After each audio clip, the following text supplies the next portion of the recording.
We outside with it. That temperature's getting hot, we take it outside. You run your mouth up in this club, we take it outside. I got my killers with me, you won't make it outside.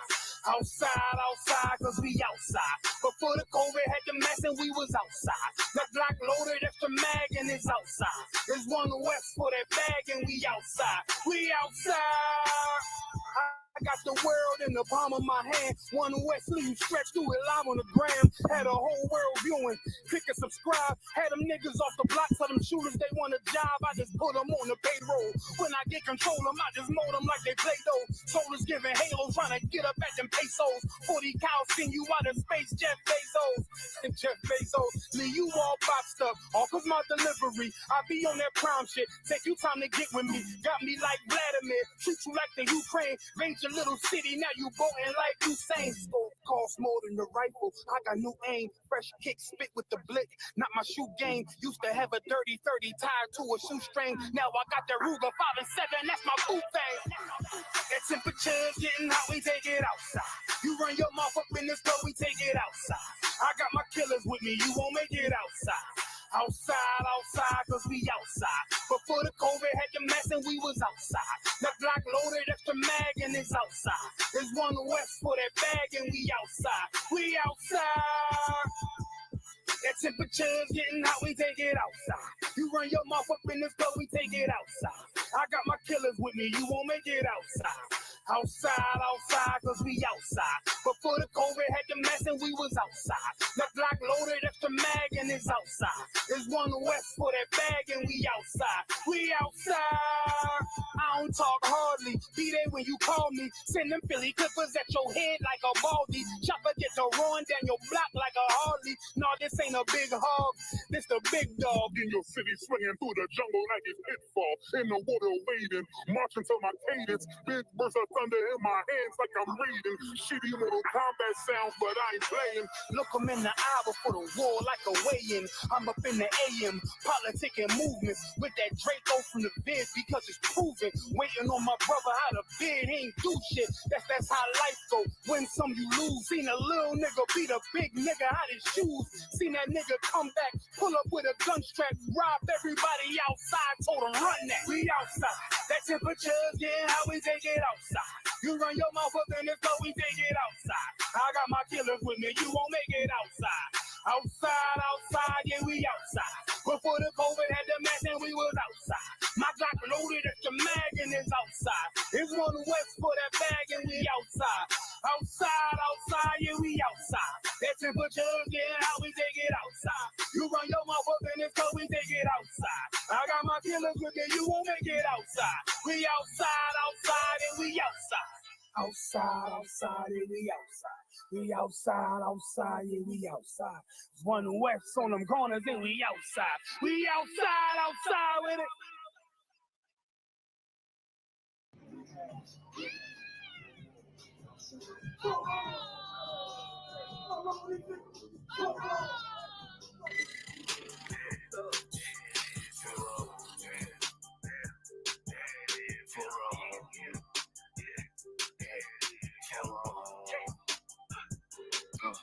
I got big rain, you mad, get stained, work hard, then play, bad bitch, my taste, we vibe, we lay, you purple, you gay, delete tags, lil' fame, I won't walk, not the same, for real. I try to tell these motherfuckers time and time, for real. Pussy ass, purple ass nigga, man, for real. Nigga took my ass right. Niggas better get their weight up, you little body bitch. Worry about a damn pay cut, you little body bitch. I ain't worried about none of these niggas, little body bitch. You that scare rag, call that little body bitch. Had to fuck around, get my rank up, you little body bitch. And I'm pouring up, y'all young nigga, and I'ma take a sip. Yeah. All these niggas run down, hate, but tell them zip it lip. You a dumb ass, scare rag, boy, little body bitch. And I ain't worried about nothing, nigga, nah, I ain't worried about shit. I got more than one, so you know nigga don't reminisce. I spit flavors on these damn beats, niggas better catch a pitch. Never knew a goddamn man be scared to represent. But you a whole ass, dirt ass, little damn body ass nigga. Get body with the damn scripture with your little body ass nigga. Nigga, I'm a true priest, true lion, nigga, true Zion ass nigga. And you a little boy, a little bitch ass, little body ass nigga. Be rain, you mad, get stained, work hard, get play, bad bitch, my taste. We vibe, we lay, you purple, you gay, your leech ass, little fame, one war, not the same. For wrong. I tell them, nigga, for wrong. Get your shit together, nigga. For wrong. Murky. I'ma do this shit till I write, you little body bitch. I'ma judge your ass like your pot, you little body bitch. And I'm smooth with it, y'all zot, you little body bitch. And I switch nigga on that thought, little body bitch. And I'ma stay determined like the cars, you little body bitch.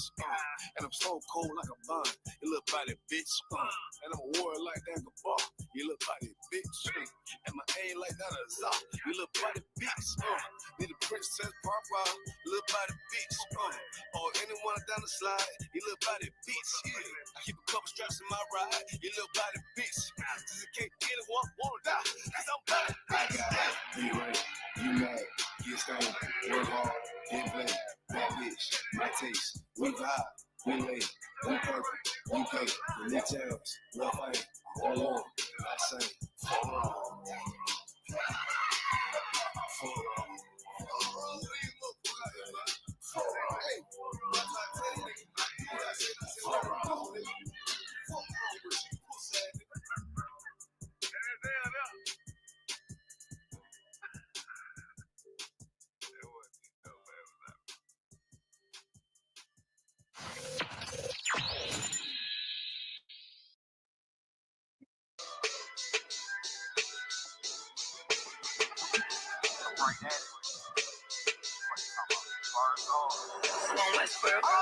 Hear the hunger in my voice, they used to tell me to speak up. The problem was of what I was saying, they couldn't keep up. Instead of moving around with some patience, they tried to speed up. It got colder than a bitter bitch, found me a way to heat up. What's a favor for a favor if we all didn't make it? Kept it 100 with everybody, but they just won't change. I ain't get caught up in the hype, cause I ain't feel like I made it. Couldn't picture me here now, but here's your moment to frame. And I ain't never understand that self-entitlement spirit. Self-revive, I don't wanna get near it. Before I made the appearance, I took a second, took a look in the mirror. This God, Lord, the only thing that I fear, y'all got me fucked up. It's all passion, it's tradition, it ain't fashion, it's no action. They make threats and it's still passing. I think massive, no response, that's still tact. Y'all should quit rapping. Cheap shots, I'm cinematic. I ain't average, I'm an overdose fanatic. I go, you lose and win like asthmatic. I got first, that's automatic. I'm the best in my division. In the ghetto like the pigeons, in the hood like the engine. You a bird for that chicken. I don't fake split the senses cause my mind made up, nigga. We in the end of time, but my time ain't up. Now when I was young and running wild and wide-eyed like a cabbage patch, I had to get it as vivid, adapted to my habitat. It's certain shit I won't do, certain shit you can't prove. My shit sound like a payday, yours like more when the rip out. $1 for every dollar counted, I would be broke. Watch it be close, got a better chance, box in the go. And they know I'm raw, and they know the squad, and I'm feeling lost, still in charge. I don't make follow, I follow the law. Standing tall like they on Mars. I just got a call from my bro, he behind the wall, he told me let it all. Niggas lying for some cat, I got a different line in me. Everybody intimidated, I got that guy in me. You can focus on the downs, I'd rather keep my nine with me. Help me get this off the ground, just know you won't fly with me now. I try to make the news, I ain't playing by the rules. I've been trying to play it cool, but that ain't gonna be the living. Y'all out here looking like fools. Home the truth, I ain't never had to choose. I'm trying to get beamed up, man, y'all trying to make the news. I ain't playing by the rules. I've been trying to play it cool, but that ain't gonna pay the bill. Out here looking like fools. Home of the truth, y'all ain't never had to choose. Trying to get beamed up, man, y'all trying to make the news. I ain't playing by the rules. I've been trying to play it cool, but that ain't gonna pay the bill. Out here looking like fools. Home of the truth, y'all ain't never had to choose. Trying to get beamed up.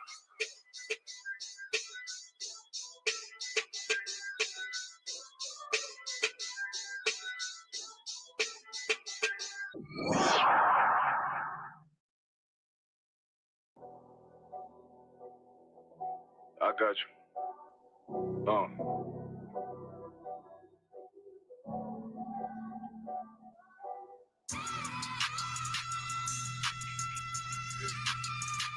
Let it vibe real quick. Look. The city out. The time to vote God. My God, a real nigga, cause he want no flaw. Posted on the corner like a watchdog. Family secure, got that shotty in the closet by the mob ball. Fuck what they heard, but tell them it's all true. Be cautious, that foundation falls to you fall through. They gon' fall. Look, I keep this shit 50 times two. Ain't no more heart in this game, I'm John Q. Colder than the avalanche, way above average. Fierce taste, he told him make me an apple tree. Left us in the valley full of bones, this where hope found. Java, come on, man, dark sands get broke down. Riding the Evans to a mall quad, telling me how the crackers turn this child into a ghost town. Focus out there, I lay that game down. My feelings pain, cause nothing is the same now. Never like shine like heaven through a rain cloud. Glock have a fit like my child, no tangent. Try to warn them niggas we bear arms like tarantulas. Them mother niggas rap, I make anthems for it. I really see prophets under this banner. Make my enemies bow down on camera. Told my design I wanted black and white like a panda. I'm better than that nigga that some dirty to handle. Look, I move like a Brazilian. Precious cargo, spirit Asian, but I got a new semi-auto. Wave that bitch around like where's Wardo. Sleep if they won't, I cut through they Z's like I'm Zorro. Pay me for his name, so I gotta keep that steel clutch. Trust me, I'm not what you think. I squeeze till it click like Dorothy when the heels touch. The world got me dumb, I don't feel much. Ride around with Yara, just left the state bridge. Looking for a bitch better than Baby's kid. Remember, I dropped Quiet Storm, I've been gone ever since. Still in the field, fuck them niggas on the fence, yeah.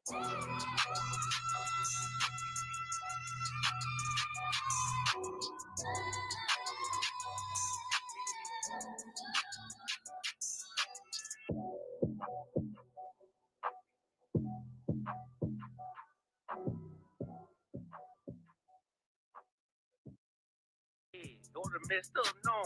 Bad news is to beat your home, nigga. Yeah. Go on, get on that ass real quick one time. 144, baby.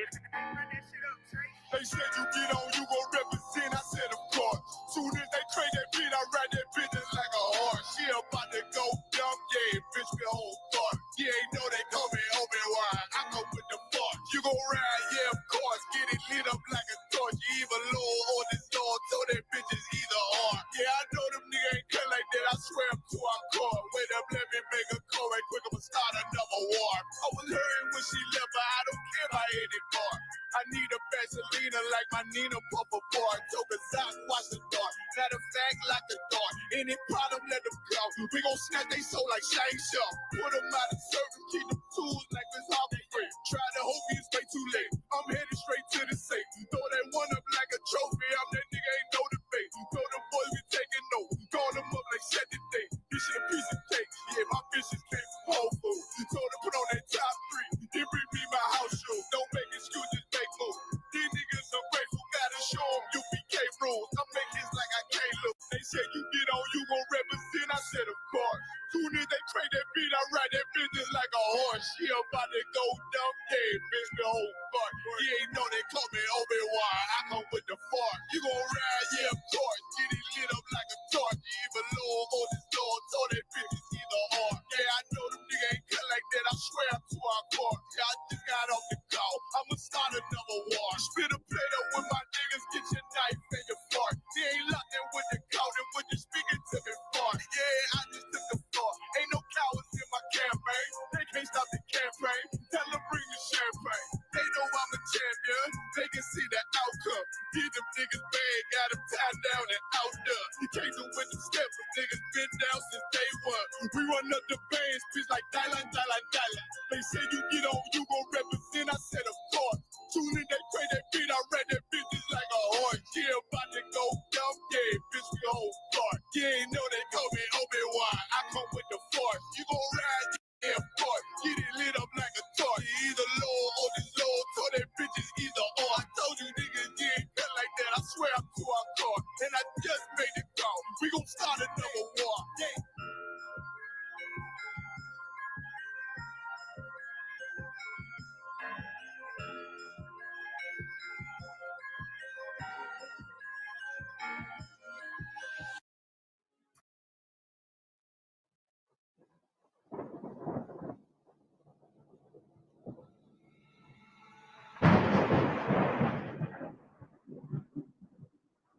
west till they bury me. I'm one west till they bury me. I'm one west till they bury me. I be one west to the death till they bury me. One west till they bury me. I'm one west till they bury me.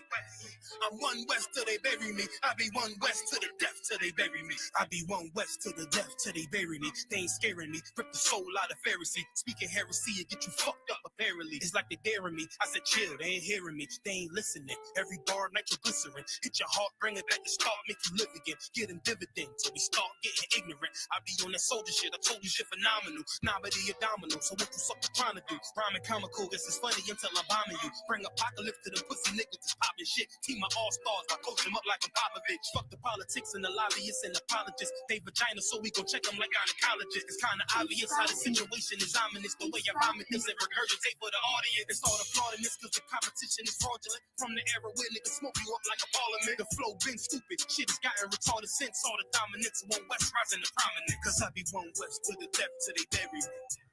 I'm one west till they bury me. I be one west to the death till they bury me.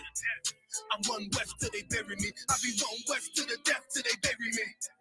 I'm one west till they bury me. I be one west to the death till they bury me. I'm one west till they bury me. They want a nigga quiet, mute my maneuvers. But I ride like I got group vibes for Uber. Rhymes hard like they've been viewed by Medusa. 9 milli Luger, 17 in the Ruger. Only need a few to sit up in your medulla.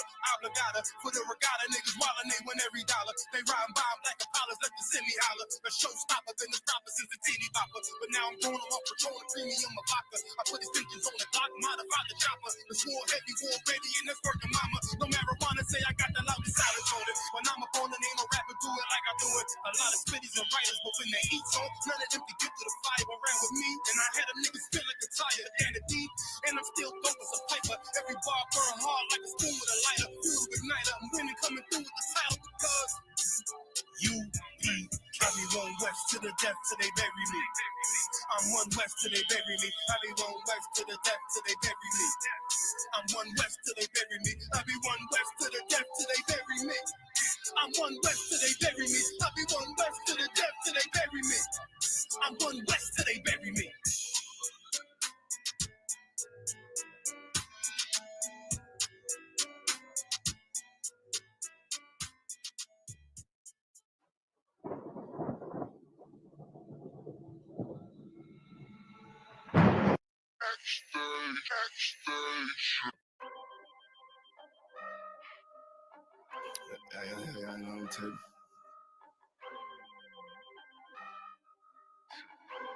I ain't finna tell you how I got away with this shit. If I'm more, right, that's good business. She look good, but hang with dope bitches. Tell her I'm way too fly for one sister.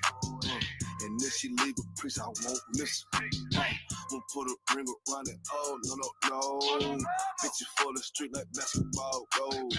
I always knew she'd let that lane hit her. Won't get a sick from me, I ain't simple. Bitch, now I ain't gonna work it out. I ain't regular out. I ain't gonna work it out. I ain't regular out. You civilian out. Nah, failure out. I ain't gonna work it out. Cause I ain't regular out. I ain't regular out. You's a regular out. Took that bitch back. And she done fed you out. Look how you living out. You look scary out. Can't fuck that bitch right. Cause she be getting nailed out. You won't forgive her, ain't it? You wanna love her, don't you? Just know that love ain't for you. It's for the world, homie. I got some real homies. We don't pretend, homie. Isupk, one west, we kicking field goals. Let that bitch lead, ho. She got them D's, though. With a little stinking ass pussy, she be going beast mode. She HIV, ho. You dirty ass skeet, ho. Don't get that shit up out your chest, bitch. Say what you gonna do now, what you gonna say now, what you gonna do to me? It is UPK, I'm shot too deep, it's better Google me. I put these girls all in my training camp like I relieve. I say what I do and I do what I say, bitch, what the fuck you mean? If I'm more, right, that's good business. She look good, but hang with dumb bitches. Tell her I'm way too fly for one sister. And if she leave a priest, I won't miss her. Won't put a ring around it. Oh, no. Bitch, you for the street like basketball goals. I always knew she'd let that lane hit her. Won't get a sick from me, I ain't simple. bitch. Now I ain't gonna work it out. I ain't regular out. No, I ain't gonna work it out. I ain't regular out. You civilian out. Nah, failure out. I ain't gonna work it out. Cause I ain't regular out. I get paper, bro. Got my standards up. You a munchkin out. Catching these out. Check my favorite out. I'm a player out. These niggas top block.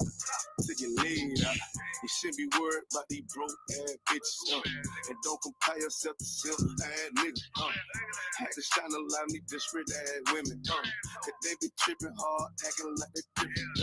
But a bit be basic, bit be horn, and bit be naked. Thank you.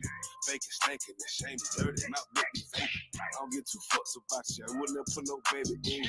Bit be saying they got that paper, look, they make me itch. Done caught the penalty, and my energy got me feeling me. Ice hitting on me, these diamond teeth that's into me. And I'm getting right, and I'm stacking up, and I'm getting to it. And these niggas hate, but they can't touch, cause I'm bulletproof. If I'm more right, that's good business. She look good, but hang with dumb bitches. Till I'm way too fly for one sister. And if she need a piece, I won't miss it. We'll put a ring around it. Oh, no. Bitches for the street like basketball goals. I always knew she'd let that lane hit her. Won't get a cent from me, I ain't simple. Bitch, now I ain't gonna work it out. I ain't regular out. No, I ain't gonna work it out. I ain't regular out. You civilian out. Nah, failure out. I ain't gonna work it out. Cause I ain't regular out. Love them age damn bitch, she love, nigga. Ain't no taking nothing, bitch. I ain't regular out.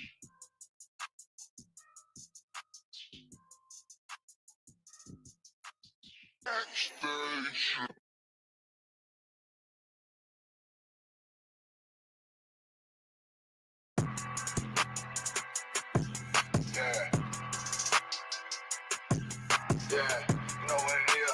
140 for the rebel, busy man, shit, nigga. They turn their head over, nigga. That way Eve did to Adam, I just pray my love don't lie to me. Swing the iron like Samson, I can't let no holder lie to me. I don't feel these rappers, all they lies is hypocrisy. Ain't no competition, ain't no rivalry. Niggas think I'm playing, I don't hear one word they saying, this shit light work. Think Muhammad one of us, he might lose his life first. Suckle up and stay alert, never cop to stretch the nigga. He Allah punya. Berat.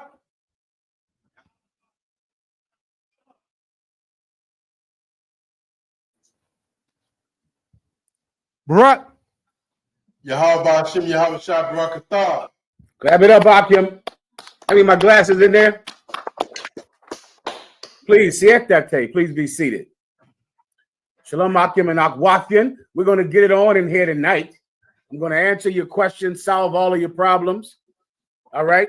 But before I do that, nosotros somos la Escuela Israelita de Conocimiento Práctico Universal. Comenzamos en 1 Oeste Calle, 125, Harlem, Nueva York. Desde 1969, debajo del mando. General Johanna Canales, esta es la verdad. Si tú eres hombres hispanos, negros o indios nativos, tú eres Israel, el pueblo elegido de Dios. Tu madre y tu padre dicen que somos un culto y mantienen su iglesia sin culpa, pero su iglesia es culpable de todo lo que nos están pensando. All right, please be seated. Siéntate, Akim, all right? Let's get it on, all right? Clap it up.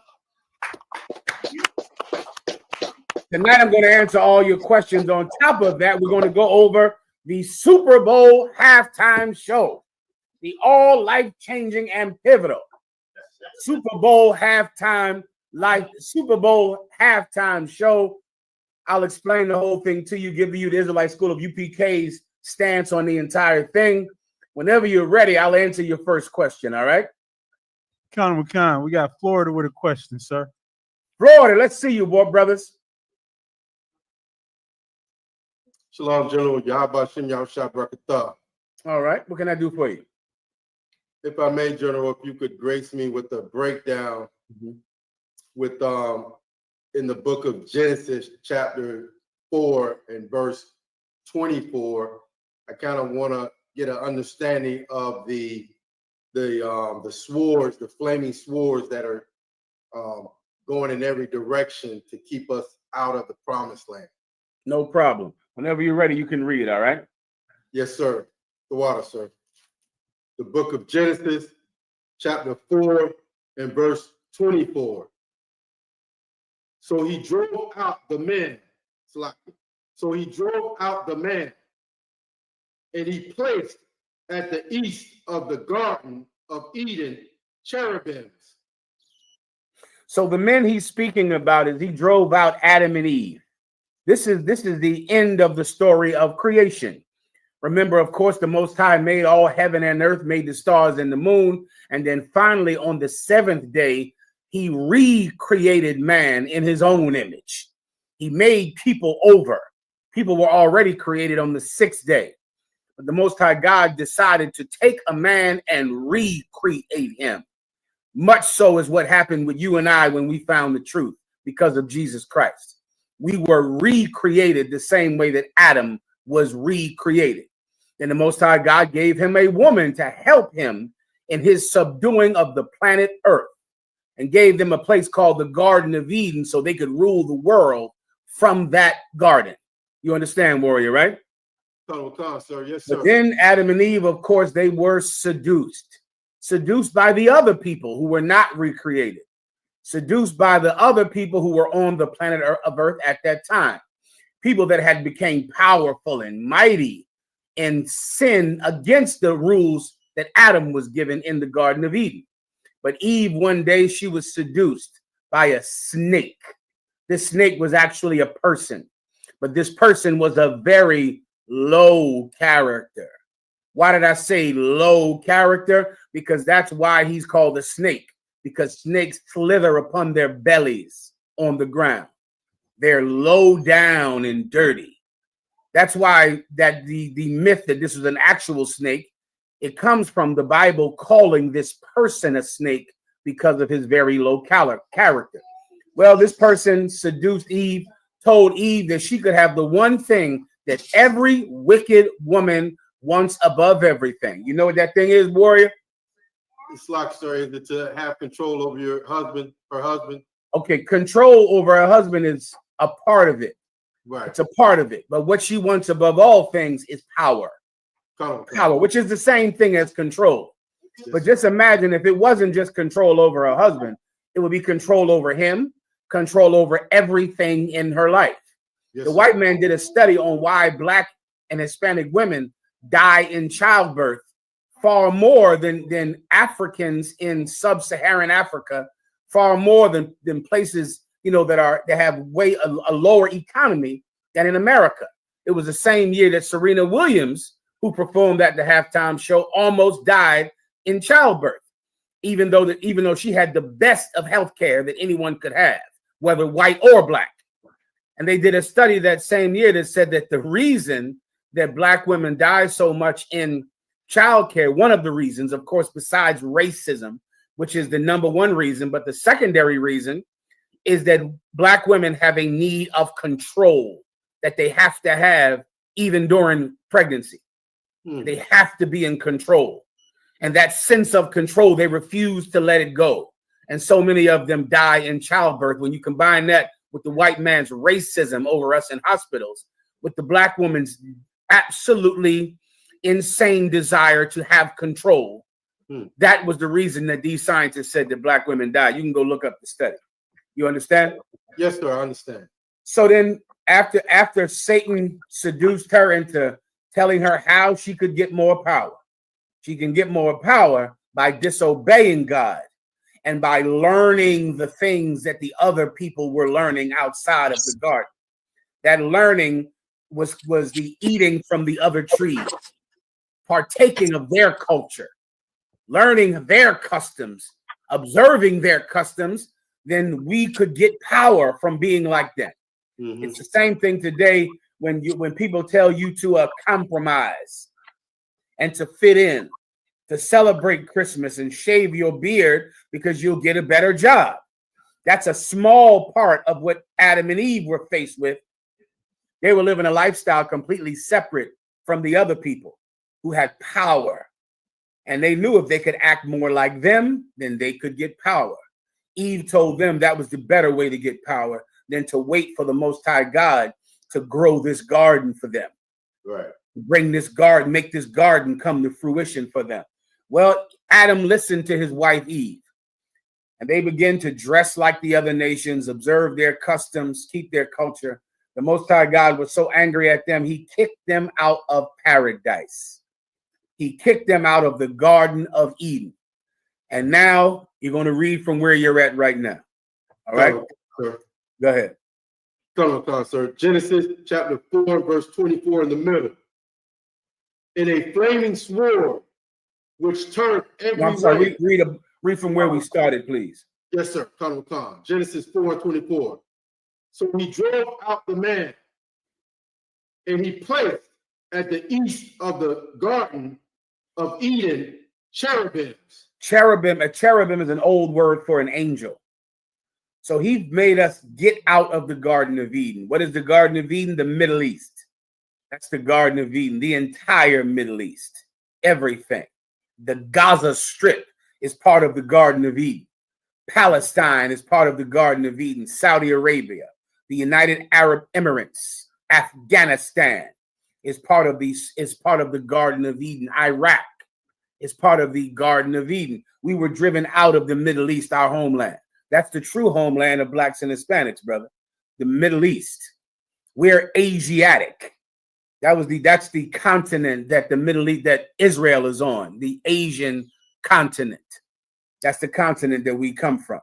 Well, we were driven out of it by an angel. You can only imagine how that might take place. Storms, natural disasters, forest fires. Something begins, a war, the other nations killing us. We had to flee the Garden of Eden. But an angel is the one that did it. You understand? Yes, sir. So then after we left, then the Most High posted an angel there with a flaming sword. Why is the sword flaming? So that it could swing that flame and burn every way that you could possibly come back. You understand? That's why it's on fire. So imagine trying to run through a vortex of fire. There's just no way to get in. There's no gap. There's no gaps. There's no space because the entire thing is on fire, which means there is no way for us to go back as a people. That's the point. There is no way for us to decide one day, you know what, let's all get plane tickets and go set up the Garden of Eden again. God is going to stop you. You had people in Dimona, Africa that tried that back in the 70s. People that left Israelite groups out of New York, went to Chicago, then went to Dimona, Africa to set up the new Garden of Eden, the new land of Goshen. What happened? Disease sent their ass right back to the south side of Chicago. That's what happened. Death and disease. You have fake Israelite groups that periodically try to go back there and set up some old, some nonsensical, I think I'm Elijah in the reincarnation Israelite group. Before you know it, they're fighting for the Israelis in the Israeli military, running into Gaza, getting shot and starving to death and sick, because there is no way for us to go back into the Garden of Eden but one. There's only one way to see Jerusalem, and that's to see New Jerusalem. There's only one way to go back into the land of our rest, and that's to enter into his rest right now. That's to become reborn right now. See, you and I are going to have to do the thing that Adam failed to do. We're going to have to be reborn. We're going to have to do the thing he didn't do. If you want to go back to, if you want heaven, if you want paradise, then do the thing that Adam failed in doing. Be a better man. Be a man that keeps the commandments of God. You got the Christian church telling you that you can have paradise and continue the crime of Adam and Eve. Continue it. Adam and Eve disobeyed God and lost paradise. Do you think you can gain paradise by continuing to disobey God? There's no way you can go back. It's impossible to go back. Jesus Christ is the one who fixed Adam's mistake. He taught us how to be reborn, and then we'll gain the Garden of Eden once again. You understand, Warrior? Yes, sir. The water, sir. I appreciate you, Warrior. I appreciate you, Próximo sir. preguntas. Con, so that flows right into a question that was in the chat. Mhm. Officer Ilazai asked Salaki, sir, if I could, can you explain when did people start believing the Adam and Eve were naked and they added apple and they were the first people on earth live? They started to believe that during the Renaissance, the time that is called by artists and art history the Renaissance, when Roman art began to be beautiful again. They believe that time coincides with an awakening in Europe to be more liberal, to be more kind, and not to lean so much on biblical justice. That during the time of the Renaissance, they made paintings of white people eating apples and snakes wrapped around trees. Now, you might look at this today and think this is stupid until you watch the halftime show. And then you realize that art rules people's lives. Art. You see, Ephraim, idiots can't read. They don't want to read. An idiot. He hates to read. And I'm not talking about black people. See, black people learn their stupidity from white people. We learned it from them. If it wasn't from white people forcing us not to read, burning the eyes out of our heads because we tried to read, then we just became just like every average white person who hates to read and who is stupid. We became like them. Show me the painting. I believe it was by Renoir. I forget his name, which one it was. It was a famous Renaissance painter. It might have been Raphael, but I'm not sure. He painted the most famous picture of Adam and Eve. And this people would come from all around, and like tourists would come to see this picture that was hanging up in Rome and hanging up in France at the time, during the time of the Renaissance. And they looked at this painting and they said, this is what Adam and Eve looked like. This is the apple. Remember, there's nowhere in the Bible where it says that the fruit that they ate was an apple. That's not in the Bible. But because there was a god at that time named Pomona. Pomona was a Roman god, and the symbol for Pomona was the apple. She was a Roman goddess. So when the painter painted the picture, he put an apple in the picture. And he wrapped a snake around the tree, and he made them both naked white people. The fame of this picture and then subsequent pictures after it made everyone believe this is what Adam and Eve looked like. It was an apple. It was an actual snake. It was because of art. And art rules the lives of the simple, of the plebes, of the common folk. Art rules your lives. When you begin to elevate yourself out of the goddamn dirt that you were born in, you know what I'm referring to, don't you, Ephraim? Con, sir. What am I referring to? Salaki, sir. I'm trying to pull that painting up. No, you get the painting. What am I referring to when I said the dirt you were born in? What am I referring to? The condition we were born in, sir. You're right, but what am I referring to? I'm referring to Adam, brother, right there. I can always listen to every word. That's how you cut people. Never miss a word out of anyone's mouth, because then you can use their words against them when you battle them. The dirt that you were born in, if you want to rise up out of it, then you're going to have to do something better than the simple do. You're going to have to search for something that's not right in front of your face. Everyone understands. Don't let art rule your life. The reason that we all believe Jesus is white is because of what? Who knows? Everyone in the room said art, sir. Art. That's why. Art. Some Leonardo da Vinci painted a painting, and it was popular as the Super Bowl is. It was as popular as Jay-Z and Beyonce's albums. It was as popular as the movie Black Panther. It was as popular as Iron Eagle and all of the John Wayne movies. It was so popular, everyone said, that's what Jesus looks like. because of a piece of artwork. Do not allow art to rule your life, because here's why you can never let art rule your life. Because the artist has a patron. Hear me well. Every artist has a patron. Ephraim can look that up for you to explain. I'll give you the brief summary. There is no artist that can survive without a man who pays him to make that piece of art. He gets paid for it. They're called patrons of the art. The Catholic Church paid Leonardo da Vinci. The Catholic Church paid for these pictures of Adam and Eve and for the apple and the snake. They pay them. The artist does not decide what to paint the same way a musician does not decide what to sing. They call Snoop Dogg and Nelly sellouts because they performed at Donald Trump's inauguration. They were sellouts when they made their first song.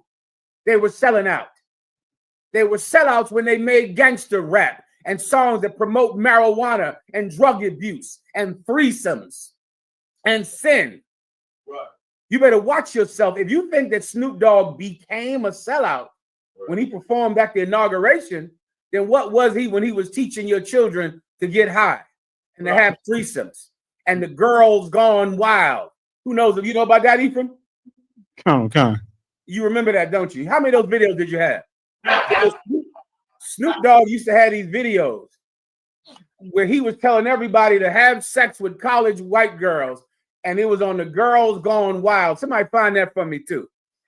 Snoop Dogg with the Girls Gone Wild. Here's the painting right here. Here's the one the brother asked about. Who painted this up? This was by it's like I said, Albert Dürer. Oh, this is the old one. You're not giving me the original one, but this is a recreation of the original one. I believe this cat is German, but this is a recreation of the original painting. What's the name of it? Adam and Eve. Adam and Eve. So this is a recreation, but there were these paintings done during the Renaissance, which is what you want to look up. The Renaissance artwork of Adam and Eve, all right? But I think that's telling the brother he can look it up on his own as well, all right? Come on, sir.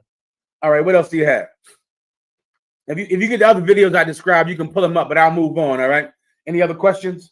There's a couple of questions in the room. Go ahead. Salam, General. I would like a breakdown on Ezekiel chapter 28, verse 13. Baba Kasha. No problem, Warrior. Let's go ahead and read it. Ezekiel chapter 28, verse 13. Thou hast been in Eden, the garden of God. Mm-hmm. Every precious stone was thy covering, the sardius, topaz, and the diamond. Now, I believe this is speaking about, what's that country that was very rich? Tyre and Zidon. I believe this is speaking about Tyre and Zidon. Tyre and Zidon was a country much like New York is a city, and Chicago and Los Angeles, a city controlled by heathens, but the workers, the backbone of the city were the Israelites, were blacks and Hispanics who lived in that city and made the city prosper, very similar to every major port city in America. You understand? So what it's talking about is how rich they were. That Tyre and Zidon was so rich. They were like the Garden of Eden. They were so rich and prosperous and wealthy. They had everything. They had all the jewels that you could imagine having. That's the point. Did you want me to read more? I'm to water, sir. No sweat. Go ahead. There's another question in the room, sir. Please.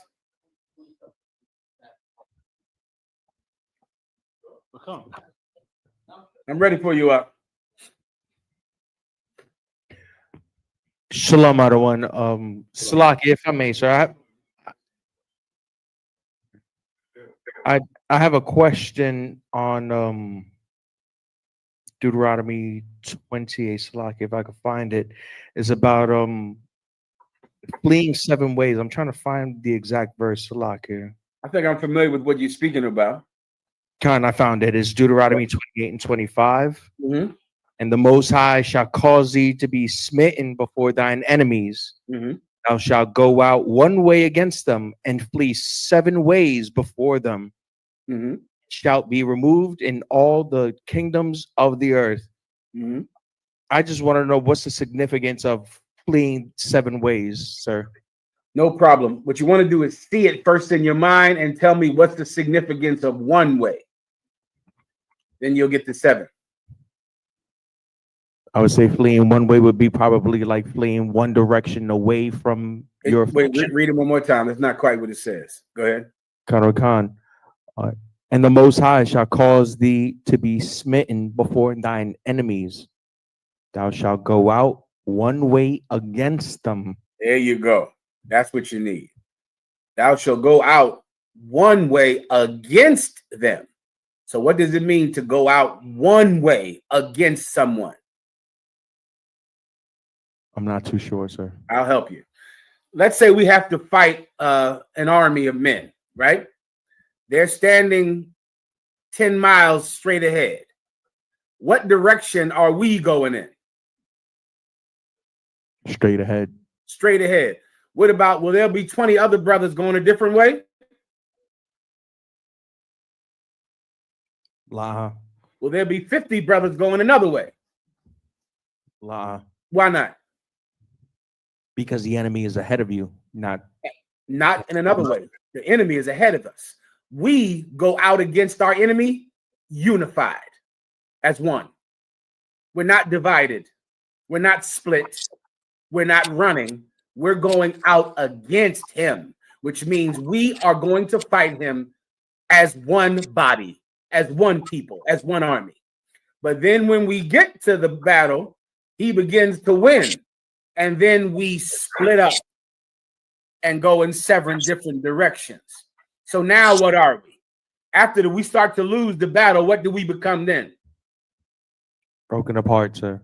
Give me the perfect military word. Divided. Divided. Divided. That is a curse from God, the division of blacks and Hispanics. And now you know where that division comes from. That division comes from fear of forging ahead. Fear of fighting forward.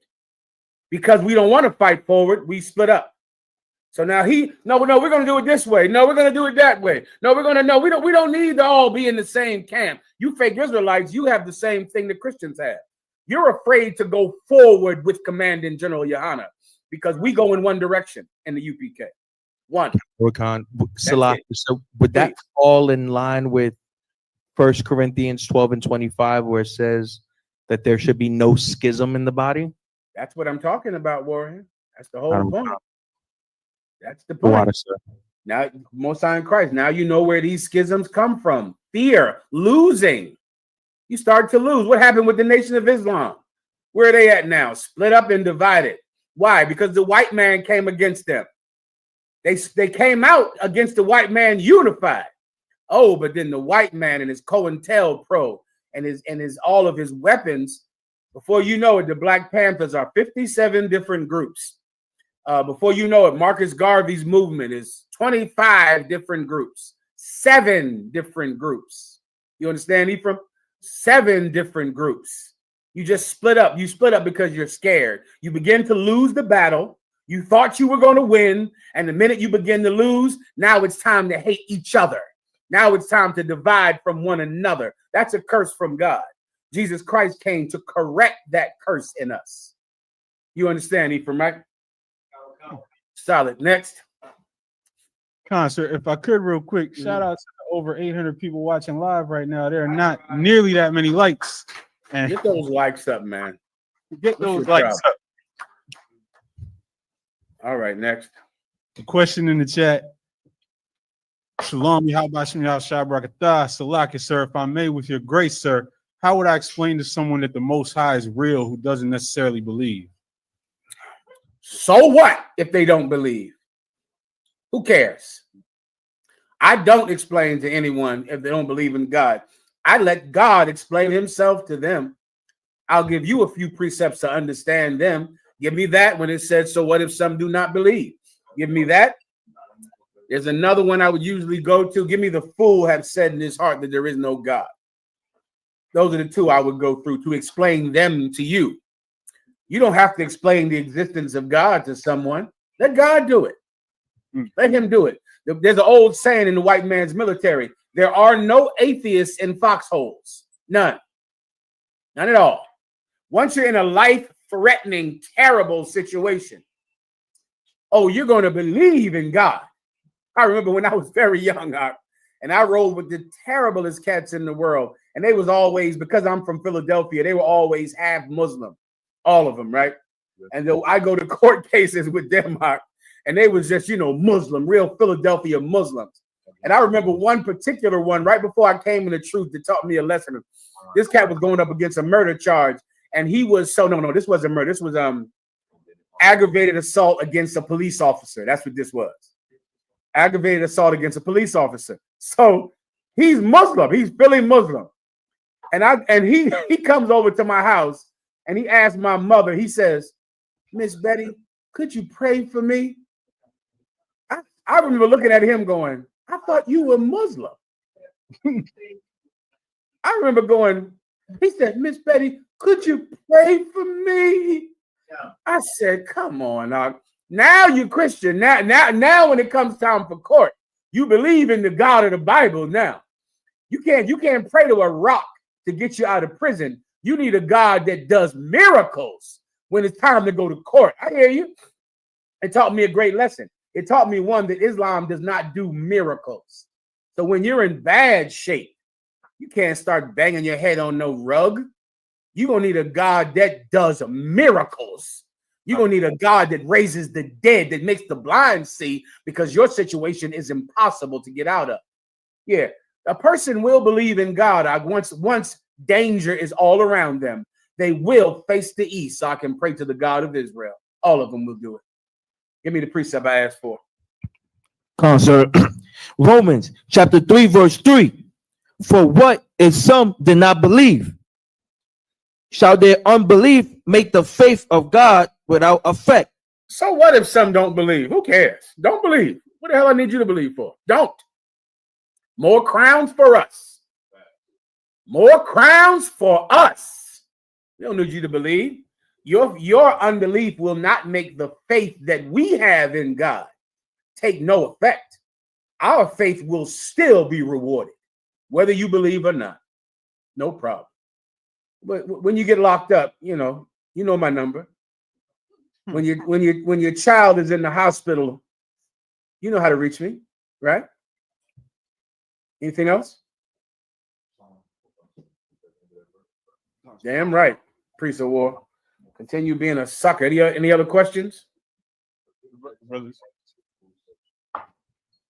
Yes, but we got the fool say if there's no God. Go ahead and read that. Psalms chapter 14, verse 1. To the chief magician, a psalm of David.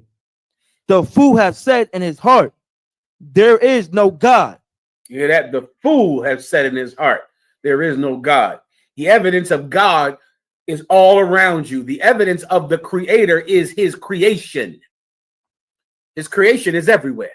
Everywhere and everything, including sitting in your seat, standing in your shoes, is his creation. It's everywhere, all around you. To not believe in God, you have to be a fool. All right, anything else? Come on, sir. They are corrupt. They have done abominable works.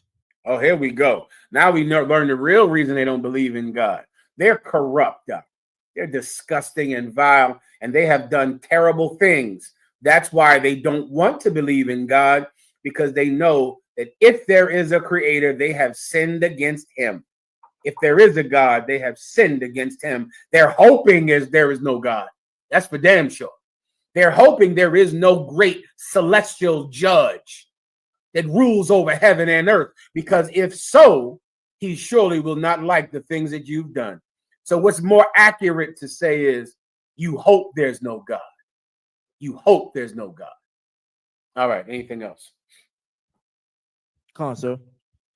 There is none. Good with this, Doc. Just tell the brother where it is, so I can move on to the next topic. All right, go ahead.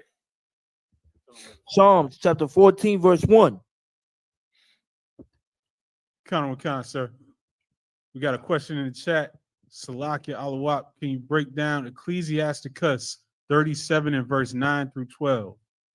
I'll try. There's a lot of verses, Doc. I'll try to do what I can. I got to move on, though. Come on. Khan, Ecclesiasticus chapter 37, verse 9. And say unto thee, thy way is good, and afterward he stand on the other side to see what shall befall thee. I believe this is about friends. Let's go up above it 2 verses to confirm. Verse 7. Every counselor extolleth counsel, but there is some that counseleth for himself. So this is about people that you get advice from, right? People you get advice from. Counselors are different. There's a lot of good counselors that you can find, a lot of people that can give you good advice, but there are some people that counsel for themselves.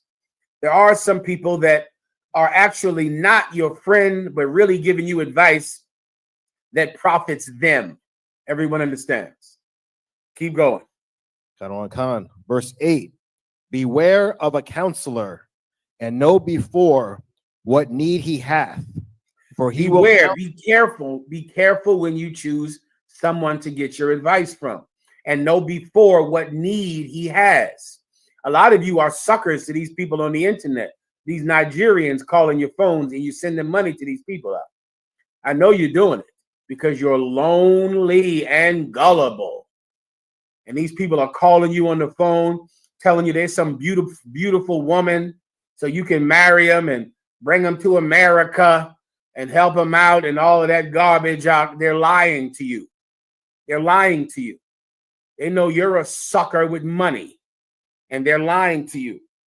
You got to watch out who you get advice from the same way. You get advice from somebody, you get advice from someone, and this person is really trying to use you. So you better know what need they have. You better know if they're really just giving you advice because they need some money. Because they need some money. So their advice is what? Invest in my LLC. Invest in my trucking company. Invest in my business. And it's going to blow up. Bitcoin, exactly. You know, all of their advice really is because they need money. So their advice is what you should do with your money that will help them. So they're going to always say, listen, we're going to set up a trucking company. Oh, this trucking company is going to rival Amazon within 2 years. Put your money in my trucking company. And you'll sit and listen to them thinking that this person is a good counselor, when really this person has need of your money. Everyone understands? All right, go ahead. Khan. For he will counsel for himself. He will do what? For he will counsel for himself. Or he will do what? For he will counsel for himself. That's what happens to you. You counsel for your goddamn self, or this person will counsel for themselves. So you have to be careful about that. If you're in the Israelite School of UPK, we've given you a system to run through so that you can make sure that no one uses you and gives you counsel simply because they want to take advantage of you. And you got to follow that system. So you're not only going to talk to your camp leader, you're going to talk to the captain above him. You're going to talk to the general above your captain. You're going to keep going up the chain of command until you reach me. And I'm going to tell you, stop being so effing stupid and put your goddamn money in a savings account and shut your mouth and go get a goddamn job, pay your tithes, and shut up. Anything else? Yes, like a scammer. Correct. Lest he cast the lot upon thee. Lest he cast the lot upon you, meaning he's trying to win you. Casting lots is rolling dice. So he's trying to win you. He's rolling the dice, taking a big gamble and doing it with your money. Continue. Khan, verse 9. And say unto thee, thy way is good. And then he says to you, hey, listen, the way you're going, that's the good way. You should walk that way. It's a good way to walk. Keep going. Khan. And afterward, he stand on the other side. But as you go to walk, he backs way away from you. He stands on the other side so he can watch and see what happens to you as you walk in that path that he told you to walk in. As you take the risk, as you go out and you lose every effing penny you have, he sits back and looks to see if you will lose your money or not. He's in no danger. She's in no danger. They're just waiting to see whether or not danger actually destroys you in following their advice. Continue. Khan Khan, to see what shall befall thee. That's what I just said. Go ahead. Khan Khan, verse 10.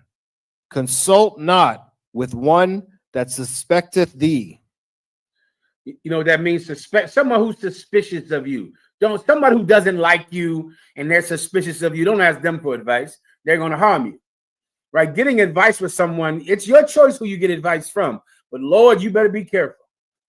You better be careful of it. You can get advice from whoever you want. You can get advice from that Nigerian prince that's talking to you every night, pretending to be a woman, from that member of the IUIC that's pretending to be a girl, giving you all that advice. Hey, listen to him. That's up to you. You're a grown person now. Do whatever you want to do with your money, as long as you pay your tithes. If you want to give all your money to a Nigerian prince, what's left over, that's up to you. As long as you pay your tithes. I, however, would advise against it. Anything else? Khan Khan. And ahead. hide thy counsel from such as envy thee. And hide your advice from someone who's envious of you. Don't give them advice because they once again hate you. So you leave them alone. You don't give them advice. Advice, keep your own counsel above all things. You're going to have to choose what you do. It's up to you. You're going to have to be the one that decides who you listen to. And then you're going to have to be the one who decides what you listen to after that person who you chose gives you advice. In the end, the decision is yours. What I would recommend is acquiring wisdom so that you can make a good choice on all fronts. All right, next topic. So we got a question in the room. Mm-hmm. If I may add one, can I, Kashar, get a general breakdown of Ecclesiasticus 11 and 25? Go ahead. In the day of prosperity, there is a forgetfulness of affliction, and in the day of affliction, there is no more remembrance of prosperity. Yeah, the Bible is telling you about how when things are good, you forget when they're bad. And when things are bad, you forget when they're good. That's what it's about, Levi. That's how it works. You know, when you're so poor, you totally forget when you were up. So you're so miserable about being poor, and you forget that, hell, you know, last year I was up on my feet. Because if I remembered when I was up, then I would know when I'm down, I'll get back up. But when I'm up, I forget that I used to be down. So when I'm up, I think that I could never go back down. I think I could never be poor again. Well, you've forgotten that you were just down. So you better make sure that you serve God correctly, or else you'll be right down where you were. That's human nature. The Bible is describing human nature. You understand, Levi? Tawada, sir. I got one more from Officer Sharatazar, if I may, sir. Mm-hmm. Real quick, out of one, Baba Kashai, if I could get a breakdown of this, so like if I could get an answer for these following questions, what's going to happen to the animals during World War III? Will they all die? Also, will the Lord restore all the animals that went extinct due to the Edomites? Well, the Bible says in the book of Psalms that everything, the entire face of the earth, is reincarnated. Everything. The plants that die will come back. The animals that die will come back. The people that die will come back. Everything is coming back because the Lord reneweth the face of the earth. Everything is reincarnated. All right. So the animals, are a lot of them going to die? Hell yeah, a lot of them are going to die. A lot of people are going to die as well. But everyone is coming back through reincarnation. Even the trees that die, the plants, the flowers that burn will come back the same way they come back every year. Right now, you're in the wintertime, are you not? All of the flowers outside are bare and they look totally dry. And the ground is barren. But then soon the springtime will be here, won't it? The springtime will be here and those flowers will blossom and bloom out of the ground. out of the cold, cold, hard snow. Under that snow, a plant is going to be born in springtime. The Most High reneweth the face of the earth. Everything is coming back. All right. Anything else? Con, we got another question in the room. Mm-hmm. I have a question. There's other camps out there that said what's that word? Reincarnation. Reincarnation is not real. Okay. I don't. Cause I listen to other camps before I came here. Like Jesus, they say, "Oh, reincarnation is not real. It's not in the Bible. It's a lie." All right. You. I'm assuming you were like a precept proving that it's true. Yes, I mean I know it's true, but okay. Other camps out there say it's not. But I would like a breakdown. Yeah, no problem. I'll give it to you right now. Give me the one I referred to. Give me the one in Psalms. Or you can give me John 9:1 also, or you can give me John the Baptist being Elijah. What's the simplest, fastest one? Let me just give you this one in Psalm. Are you familiar, warrior, with John the Baptist being Elijah? You're not familiar with that? No, sir. No, sir. Okay, I'll give you one. I'll give you a catch-all one that just catches everything. The Bible says that John the Baptist is Elijah in the reincarnation. That's in the Bible. All right. Also, Jesus Christ is Isaac. That's in the Bible. Okay. Okay, that's in the scriptures as well. And he is Solomon. That's also in the Bible. But I'm going to give you one in Psalms that just covers everything. All right. Okay, sir. All right. Whenever you're ready, you can read it. Psalms 104 and verse 30. Let the young warrior read it. Is this Psalms 104? I'm not sure that's the one I want. Let me hear it. Thou sendest forth thy spirit. That's it. Where you starting from? Verse 30. Let me hear 29. Yes. Con, sir. Psalms 104 and verse 29. Mm-hmm. Thou hidest thy face. They are troubled. Thou takest away their breath. Go above it. One more verse. Verse 28. That thou givest them, they gather. Thou openest thine hand. They are filled One with more verse. Verse 27. These wait all upon thee, that thou mayest give them their meat in due season. Verse 28. That thou givest them, they gather. Okay, stop right there. I'll start at 28. All right. Now remember, this is how life works on the earth. This psalm is going to cover the entire scope of existence of humans, plants, and animals, all flora and fauna. All humanity is covered in this precept we're about to read right now. You with me, warrior? The young brother in class. Yes, sir. Yes, sir. Okay, please read at 28. 20. Okay.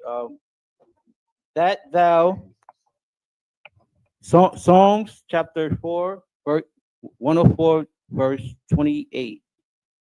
That thou givest them, they gather. Thou openest thine hand. They are filled with God. With good. Stop right there. This is how people eat, right? Yes. Yes. How do we eat every day? How do people survive? They survive because the Most High God gives you food. He lets cows make calves, and he lets chickens make baby chicks, and he makes tomato seeds grow tomatoes. And we're blessed because the Most High God makes it rain. And because it rains, we can have food. We can have water. He gives us this. This is how life works. Our food comes from God. Our water comes from God. He opens his hand and he blesses us. And now we take what he gives us. This is how human beings, plants, and animals live on the earth. You with me, warrior? Yes, sir. All right, go ahead. Shalom, warrior. Go ahead. Thou hidest thy face. They are troubled. Now hold up, right? Now wait. What else happens in life? Sometimes you have a bad day. Sometimes you get sick. Yep. Sometimes he doesn't feed you. Sometimes you have a health problem or some danger happens to you. You know what that is? That's when God hides his face from you.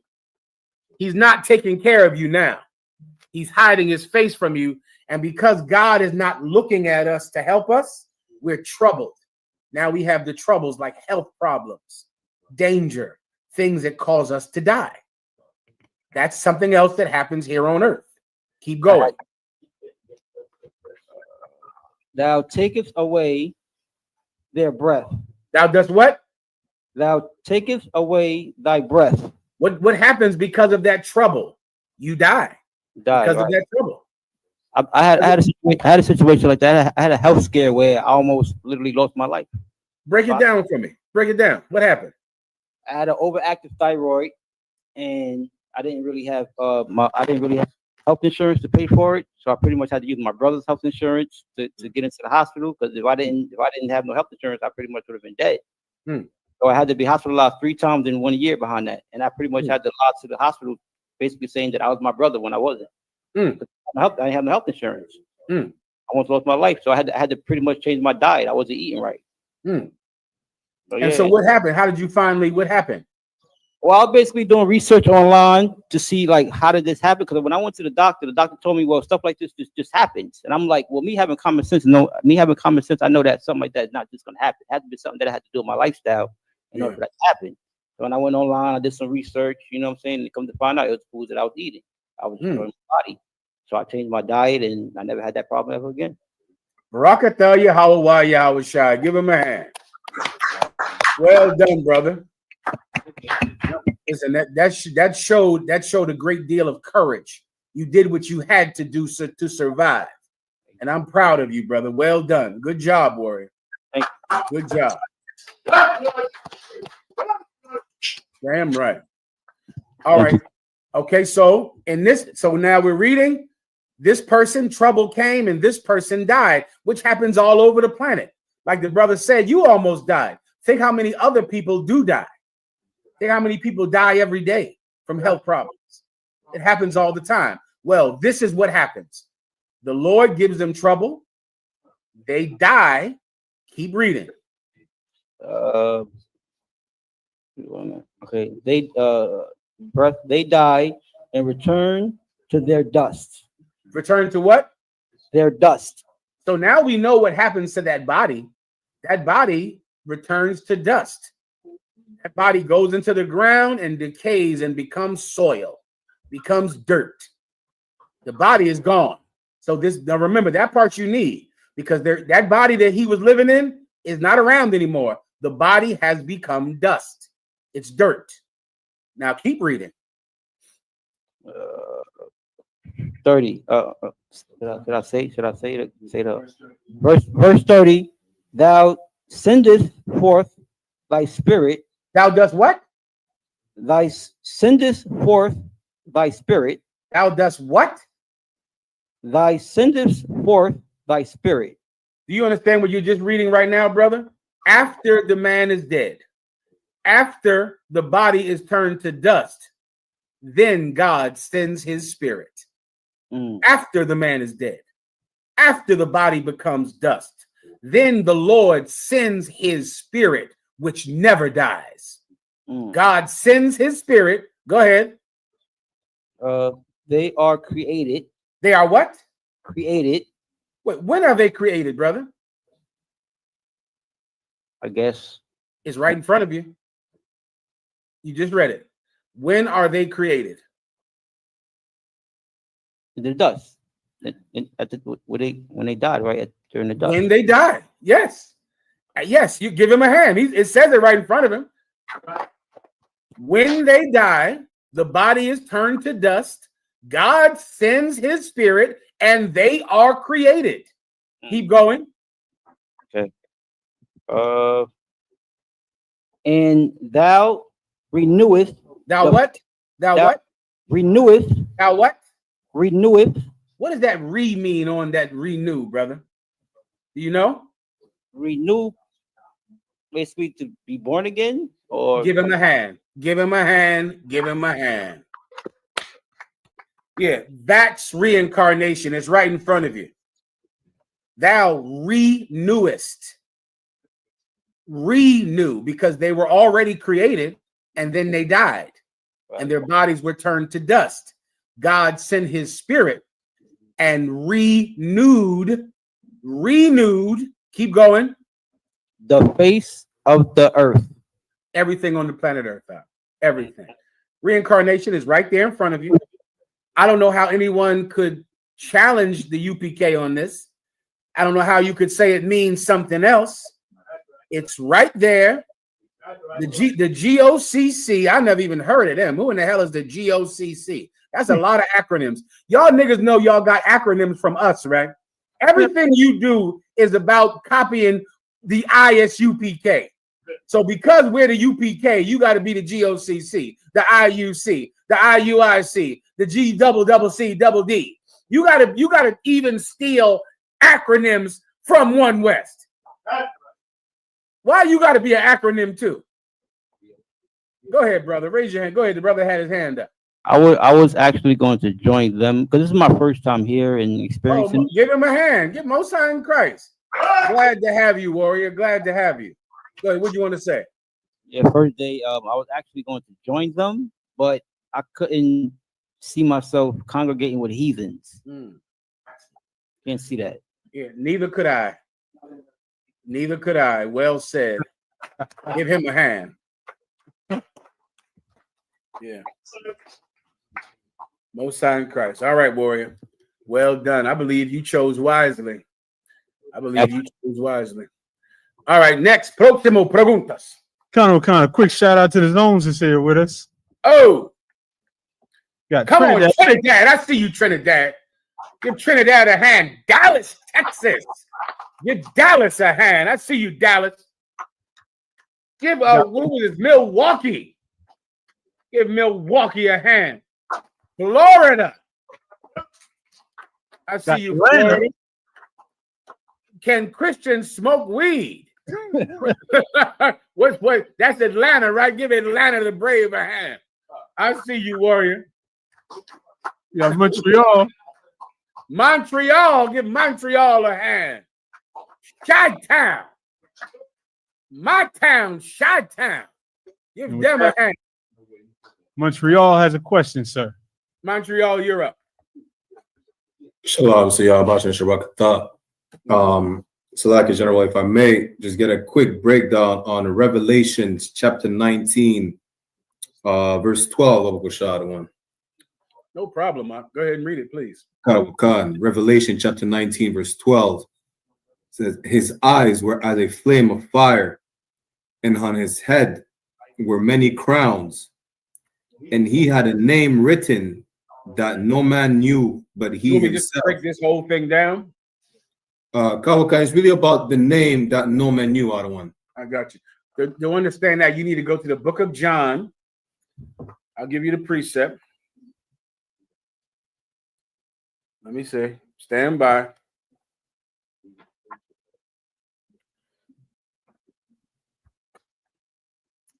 I know it's in the book of John. I'll find it for you in 1 second.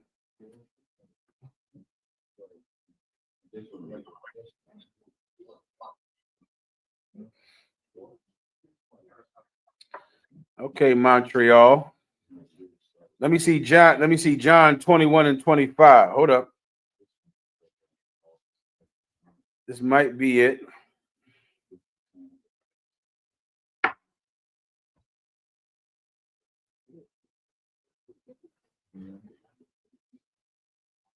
Read John 21 and 25. For what it means when it says he had a name written that no man knew. Also, you're going to need this precept. I might give you this one first. Write that one down, Montreal, okay? Sir. I would go to Matthew 8 and 4, Luke 5 and 14. Let's start with those first, Montreal.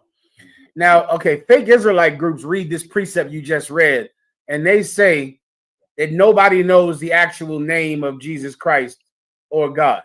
That's what the Purple Pigs say today. I'm sure there are other fake Israelite groups and little nutty little Christian groups that say no one knows God's name. So, Montreal, what do you think they call him since no one knows his name? What do you think they say?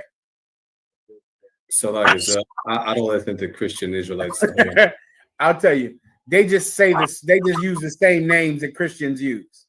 Because no one knows his name. They just all call him Jehovah or God the same way every Christian does. And so because they believe that no one knows his actual name, so they think it's okay just to call him the same things that the Christians call him, which is really the point anyway, just to do the same thing that Christians do. This does not mean that no one knows his name. The Most High God gave Moses his name in the Old Testament. God did it. Moses came to him and asked, tell me your name. The people will want to know your name. The Most High God told him his name. He was angry with them because they should have believed on him based on his reputation alone. They should have believed in him. Then through God's mercy, he said, tell him, man, his name is Jehovah. Jehovah in the Hebrew is Yahweh. That's God's name. Now, Jesus Christ also had a name which no man knew. That, however, though, is not talking about his name like you write on your birth certificate, you idiot. Your name in the Bible is your reputation, Montreal. That's your name. If you tell someone, you giving me a bad name, what do you mean by that, Montreal? Do you mean they're changing your name on your birth certificate? What do you mean? If I say you giving this brother a bad name, does that mean you changed his name on his birth certificate, Montreal? If I say that brother got a good name around here, does that mean that the name on his birth certificate is a nice, pretty name? Is that what I mean? So what do I mean if I say he has a good name or he has a bad name, Montreal? So like it's synonymous with like you said, I don't want reputation. That's what name means in the Bible. Reputation. My name is on the line. My name is on this. These children have my name. These brothers have my name, meaning my reputation is at stake when I take this action or do this thing. I'll prove it to you in the Bible, like all the time, like always. All right? Give me the precept I asked you to pull just now, okay? Karawakan, sir. This is the book of Matthew, chapter 8, verse 4. Mm-hmm. And Jesus said unto him, see thou tell no man, but go thy way. I'm sorry, read above it. Read what we're talking about, please. Select the other one. Matthew chapter 8, verse 3. And Jesus put forth his hand and touched him, saying, I will be thou clean. And immediately his leprosy was cleansed. This is a leper. This is a leper that Jesus Christ healed. Leprosy is when your skin turns white. Jesus Christ stretched forth his hand at his brother, and immediately his leprosy was gone. Keep going. Karawakan, verse 4. And Jesus said unto him, see thou tell no man, but go thy way.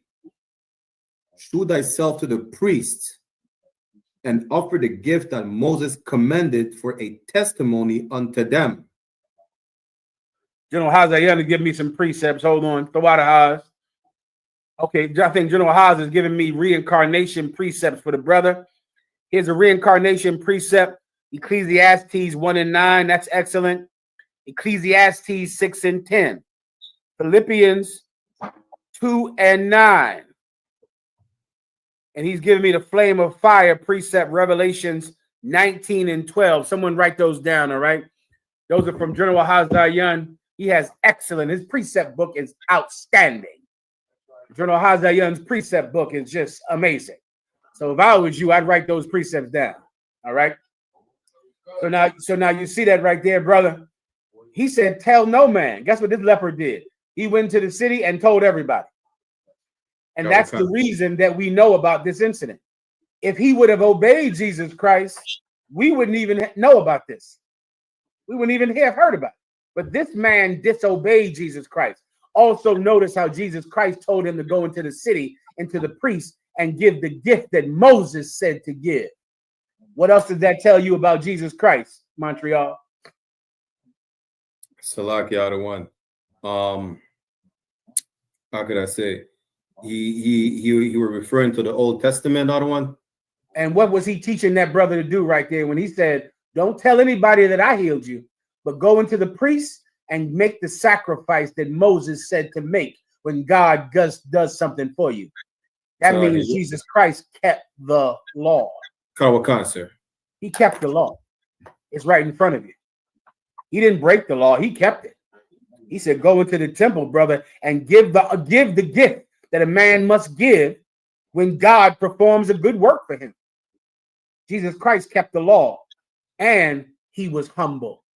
He didn't want anybody to know that he healed this man. Give me the other precept. Kawakan, sir.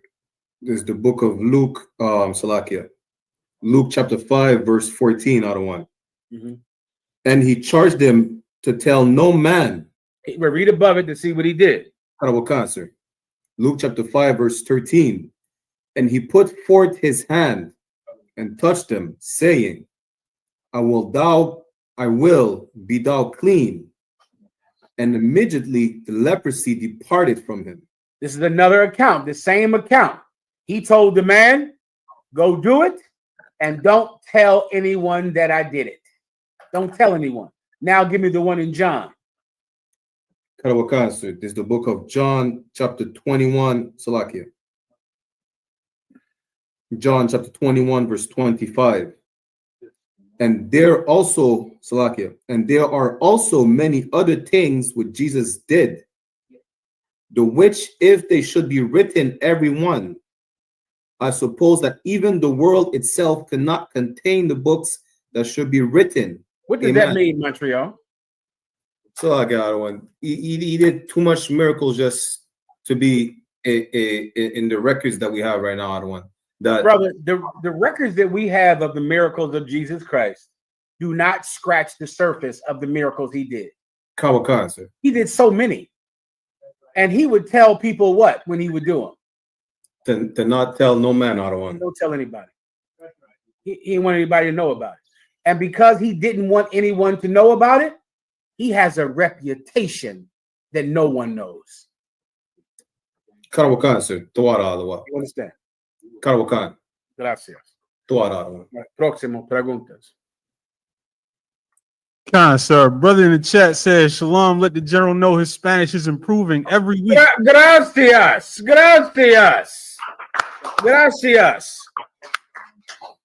Estoy aprendiendo para ti. Estoy aprendiendo para ti. Estoy aprendiendo español para ti. Para ti. Gracias. All right, let's go. So there's another brother in the chat that might mean well. He might just need some correcting. He said, "Okay, I can help him with that." He said, "Happy New Moon, General Muhammad." Oh, thank you, GAV. I appreciate you. The moon is the same old moon to me every day, so I don't even know what you're talking about. But listen, I understand you mean well. The moon is all the same to me. I damn it don't even look up. I don't know when the last time I looked up. Them drones could have been over my head. I don't think I would have noticed, Ephraim. I don't know when I look up. When's the last time I looked up? I don't know.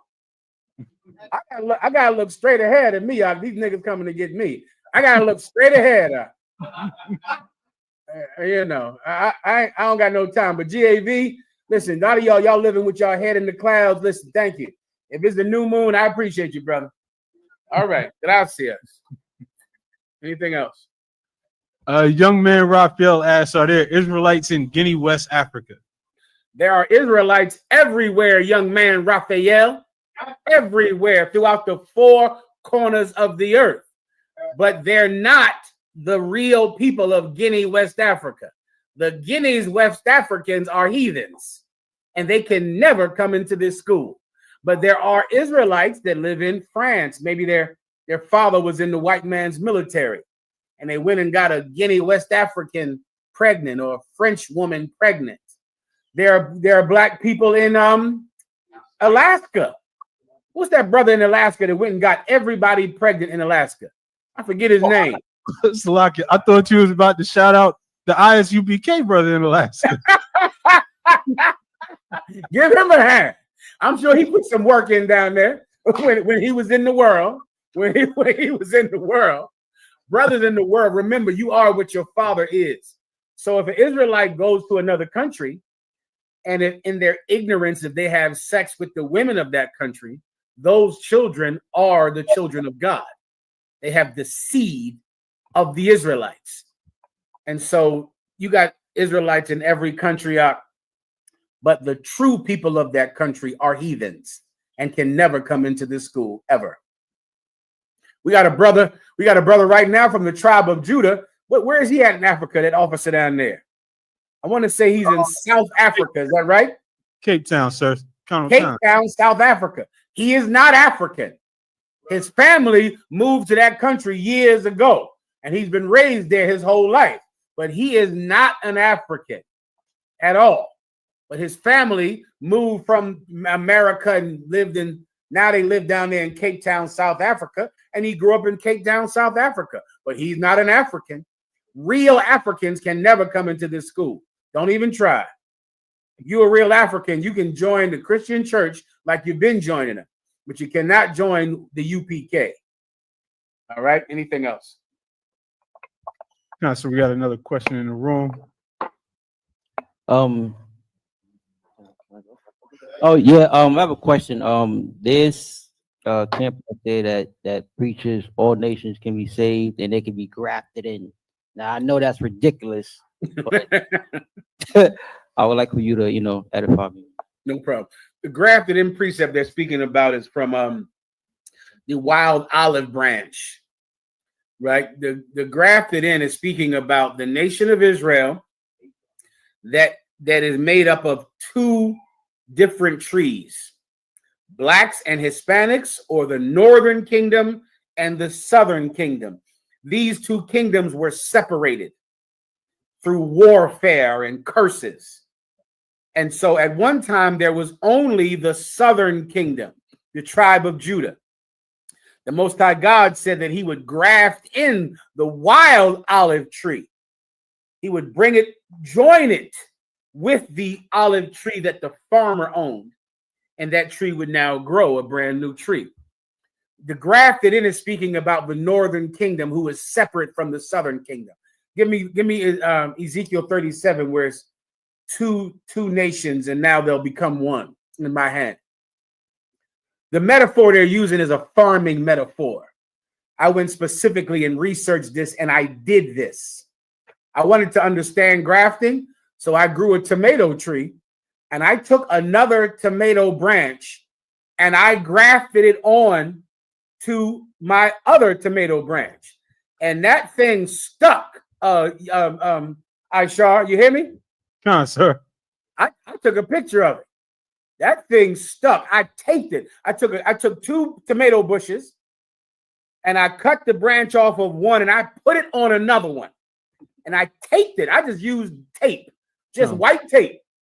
And brother, that thing became part of the damn tomato bush and grew big tomatoes. I gave the tomatoes to General Mayak because General Mayak knows about planting. And I did this because I wanted to understand grafting. I wanted to read this precept and understand what it meant. Okay, so the precept I'm using is the two olive trees that were one was grafted on another. The term graft means that you take something that is foreign to the plant, you put it on it because it's similar enough. If you keep it close to it or tape it together, they'll fuse together and become one plant or one tree. Give me the one of these in Ezekiel to explain, not the olive tree one, but the one about the two nations. Let the brother read it. Ezekiel. Is it all the way in the back? I'm not really sure. The brothers will help you out. I'll give him a hand. Levi will help you out, Warrior. Ephraim right there will help you. Don't worry about it. Ezekiel, you said Ezekiel 16, right? 37. Okay, Ezekiel 37 and 16. Moreover, thou son of man, take thee one stick and write upon it for Judah and for the children of Israel, his companions. His companion. Let me break that down for you. So the nation was split into the tribe of Judah and the brothers that were with him, his companions, which was Levi and Benjamin, the people you call today so-called blacks, African Americans, so-called Haitians, and so-called West Indians.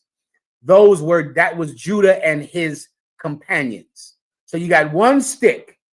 That's Judah, Benjamin, and Levi. Keep going. Then take another stick and write upon it for Joseph, a stick of Ephraim, and for all the house of Israel, his companions. Then you got another stick. That's the house of Ephraim, Joseph, which is the so-called Puerto Ricans, and all the tribes of Israel that are with him, which is every Hispanic tribe, every so-called North American Indian tribe, Reuben Indian, that they were together. So you got two sticks. Keep going. Verse 7 and verse 17, sorry. And join them one to another. Read that again. And join them one to another. Read it again. And join them one to another. What is grafting, young warriors? Taking one branch and doing what? Come on. Bringing it together. Give him a hand. Joining them one to another. One to another. One to another. This is who was grafted in. The tribe of Judah was joined with the houses of Ephraim and the Hispanics. Black people were joined together with Hispanics. We were grafted together. No one else. We were joined together. No one else. Continue. And they shall become one in They shall become what? One in They shall become what? One in See, they were two. They were two. But then they got grafted together. Now they're one. They shall become one. Go ahead.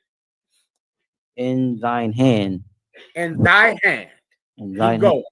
Verse 18. And when the children of thy people shall speak unto thee, saying, wilt thou not shew us what thou meanest by these? So then he was going to tell the people, well, what do you mean by joining together blacks and Hispanics? What are you doing that for? What does this mean? And then later on, right as you read down, he's going to tell them that they're one nation. Keep going. I'll read the rest of it for you. Go ahead. Verse 19. Say unto them, thus saith the Lord God, behold, I will take the stick of Joseph, which is in the hand of Ephraim, and the tribes of Israel, his follows, and will put them with him, even with the stick of Judah. You understand, warrior? That's who's grafted together. That's who's joined together. You see, without this, we would be a divided house. We'd be a divided nation. Right now, the Hispanics are under attack from some demon in the White House called Donald Trump. In the past, the so-called North American Indians were under attack from a demon in the White House called Abraham Lincoln. And he was killing the so-called North American Indians, killing them, taking their land. He was destroying them. Then in times past, the tribe of Judah was being killed by who? Give me Andrew Jackson. Andrew Jackson was a president. Ronald Reagan was a president who was destroying the tribe of Judah. Each one of us has had our turn at being attacked by the governments of this world. All of us. Forget about the governments over there in Haiti, the governments in the West Indian Islands. All of us have had our turn at being the focus of our enemy's aggression. But what God is saying is that if we band together, if we cuando nos unimos, pero nuestros adversarios caeren. Cuando nos unimos, but when we unite, nuestros adversarios Kareren, our adversaries will fall. They'll fall when we come together. This precept is about when we come together, when we unify. We unify with Hispanics if you're from the tribe of Judah. If you're a Hispanic, you unify with the Haitians, with the West Indians. That's who we're grafted together with. Everyone else is a dog outside of the court. Everyone else is a dog outside of our gates. Everyone understands. Gracias. Entiendes. Entiendes. All right. Let's get it on. Next. Concert Chicago has a question. Chi-Town, you're up. Hey, shalom, sir. Yabashim Yashabrakatah. We actually have a couple questions, sir. One, a brother wanted to know, if we may, sir. Please. One brother wanted to know in 1 Corinthians chapter 1, verse 16 through 17, he says, Salakia Jenner, if I could, did Paul use John's baptism when he baptized Stephen's household? And what did he mean by Christ didn't send him to baptize? All right, let's read it. Khan, sir, one moment. You let me know when we can get into the topic, all right? Khan, out of one, Khan. Go ahead. Khan, sir. This is 1 Corinthians chapter 1. Salakia. Chapter 1 and verse 16. Mm-hmm. Salakia, sir, should I start at verse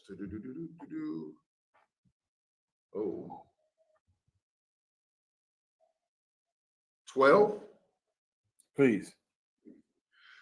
So 1 Corinthians chapter 1 and verse 12. Now this I say, that every one of you saith, I am of Paul, and I am of Apollos, and I of Cephas, and I of Christ. 13. Is Christ divided?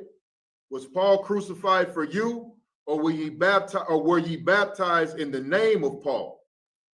Verse 14. I thank God that I baptized none of you but Crispus and Gaius. 16. So is that what your question is? It's in his question is in 16 and 17, sir. Go ahead. I just wanted to try to get some context. No problem. Go ahead. So like I said, 15. Least any should say that I had baptized in my own name. Verse 16. Baptized in what? In my own name. That's what you need to understand the question that you asked right there. Verse 16. And I baptized also the household of Stephanus. Besides, I know not whether I baptized any other. 17. For Christ sent me not to baptize, but to preach the gospel, not with wisdom of words, lest the cross of Christ should be made of non-effect. I have to read that one more time. Khan. So like I started once again at 15. No, just read that last part one more time. Khan.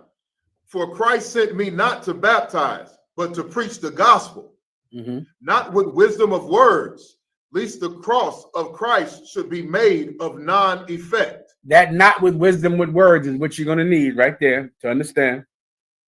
Not with wisdom of words. That's what you need. Go ahead. Lest the cross of Christ should be made of non-effect. No problem. You want me to break this down for you, or is there something in specific you're looking for? What the brother was asking, did Paul use John's baptism when he baptized? He did not. Okay. Paul did not use John's baptism. Paul was absolutely aware that we could no longer baptize with water. Precept. Are you familiar with the precept? Give me only 8 people. You know what I want? 8 people? Only 8 people were saved by water. The disciples baptized with John's baptism for a time, until then they remembered that Jesus Christ said, you shall baptize with the Holy Spirit. For a time, the disciples, they didn't have the Holy Spirit from the beginning. And when I say they didn't have the Holy Spirit, they did not understand what God was saying from the beginning. They didn't know.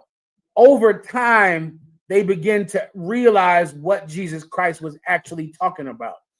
So there was a time when the disciples were out baptizing with water because that was the only baptism anyone understood, because it's in the book of Leviticus.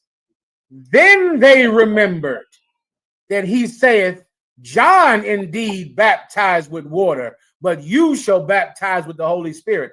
After they remembered, they stopped baptizing with water. Paul already knew. By the time Paul came in the truth, remember, Paul came in the truth years after Peter and them. Peter was old when Paul came into the truth. Historians say that Peter was about 80 when Paul came into the truth. So by the time Paul came in the truth, they knew not to baptize with water anymore. Give me only 8 people were saved with water. That's the one I need from you. Khan Wakan, the book of 1 Peter, chapter 3 and verse 20. Salaki, sir. Which sometime were disobedient, when once the long suffering of God waited in the days of Noah, while the ark was preparing, wherein few, that is, 8 souls, were saved by water. You see, I know a lot of you think that you can be saved by water, but there was a time when people were disobedient to God, and only few people got saved by water. Only a few. If you think you're going to save a nation of people with water, you are foolish, because only a few people have ever been saved by water. There was a time when people were disobedient to God's will. They were during the time of Noah's Ark, and only a few people have been saved by water. You can't save a nation by water up. That's not going to ever work. It didn't work in the time of Noah. That's for goddamn sure. Keep going. Khan Wakan, verse 21. The like figure whereunto even baptism doth also now save us. The like figure whereunto even baptism doth now save us. Only a few people have ever been saved by water. That water baptism is a like figure to baptism. It's just like it. You understand? Keep going. Khan, not the putting away of the filth of the flesh. What does that mean, Chicago? Not the putting away of the filth of the flesh. I'm telling you that the baptism that we do is just like the baptism that was done by water, but only a few people can get saved by that. Only a few people. So what we do is like it, which is why it's called baptism, but not the baptism you're thinking about. Not that baptism. Not the baptism of the what? Read it right in front of you again. Not the putting away of the filth of the flesh. So our baptism is not the putting away of the filth of the flesh. What is it called? You do this every morning or every night, I hope. What is it called when you put away the filth of your flesh through baptism? Chicago. Yes, sir. It's taking a bath out of wine. Give him a hand. Yes, that's taking a bath. That's taking a bath. If after you have sex, you get in the shower. I heard some of you brothers taking 4 or 5 showers a day. All right. That's what I hear. I don't know. But this baptism is not the washing away of the filth of your body. That's not that. That's a bath. That's a bath where you get into the water and now you wash, and now all of the dirt and scum and sexual activity is washed off of you. That's not this baptism, though it's called the same thing in the Bible. It's called the same thing, but it's not that one. Keep going. Khan, but the answer of a good conscience towards God, the Most High. But the what? But the answer of a good conscience towards the Most High. Oh, you can save a lot of people with that, Chicago. You can save a lot of people with that one. The answer of a good conscience towards God. What would give you a good conscience towards God? What would make you not feel terrible every day for how you've lived, or feel bad every day for what you've done? Doing good things, doing what's right. Now I can have a good conscience when I go to my God, because I know I've done as he's pleased. I know I've done what he wants. That's the baptism. That's baptism. That's the baptism we're talking about in the New Testament. That's the baptism that Paul was doing. That one. That's the baptism that Peter realized that he had to do, not the other one. Not the one that washes the dirt off your body. Not that. Right. Everyone understands, right? Khan. All right, you want me to break something else down? We have one more question. The brother has a question, sir. No problem. Yeah, the water general. I got a sister who was asking about Valentine's Day and the options of sending her kid to school versus not sending her kid to school, and what your thoughts was on that. Just to break it down for the sister. Of course, I know I don't send my kids to school on holidays, but some people want to understand the concept behind it. Okay. Oh, just so everyone knows, this year I don't want to hear anyone say Valentine's Day. I don't want to hear that because that's incorrect. It is called Valentine's Day, not Valentine's. We're going to say in the UPK, we're going to say Valentine's Day. Now, Valentine's Day, it's a judgment call whether or not you want to send your child to school. It's a judgment call. You could send your kid to school. You could not send him to school. You got to decide that on your own. Okay. Some schools, some of your kids, if they take days off, it's going to hurt them academically if they take too many days off. And so you should send your kids to school. Some of your kids, their academics are perfect. They don't have any latenesses or absences. So it's not a big deal if you keep them home. You could do it. You could keep them home then. Every parent just has to decide whether or not you're going to send your child or not. And you should do that based on the academic progress, benefit that it might do to your child. You just make that determination. Everyone understands. Either one is fine. But if your child goes to school, then you have to have a talk with the teacher to say, my child is not to have any candies or hearts or color any hearts or give out roses or none of that nonsense. So you got to have a talk if you send your kid to school. Also have this talk. I've encountered this. You go tell the teacher, I don't want my child to celebrate Valentine's Day, right? Do you know I've encountered where the teacher will put the child in a closet. Hear me well. Hear me well. This happened. Do you know they have cloakrooms, right? Cloakrooms. There was a time where this teacher put this child, this teacher said, well, your parent doesn't want you to celebrate Valentine's Day. So they put a chair in the cloakroom closet and set the girl in a closet. I don't even want to think about it because of what it's going to make. I don't want to think about this anymore. All right. Some teachers will do that. And then you're going to come home and your girl is going to be looking so sad. And you'll go, what happened? Well, my teacher said that I can't participate in Valentine's Day. So they set me in a closet while the other kids were laughing and playing. I want to change this topic. All right.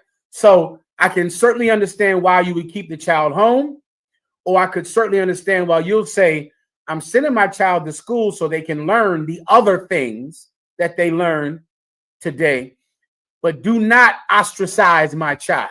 Let my child sit in the room with everybody else. Let my child sit right there. Do not put my child in some room down the hall or put him in the janitor's closet while you go have fun, so my child can hate me and hate the truth because of how you treated him. Some of these teachers, some of these bitches and men that work in these schools, they are such slaves that they will hate your child because your child doesn't celebrate Valentine's Day, because your child doesn't celebrate Christmas. It can happen. So you got to make that decision based on your knowledge of the school, the teachers. I can certainly understand why you would keep them home. You understand? Okay. I'm sorry. Go ahead, Chi-Town. You want to say something? Yes, Salakia, sir. The brother just he asked me. He said he had a second half of his question. Go ahead. Salakia, out of one, if I could. Please, you may.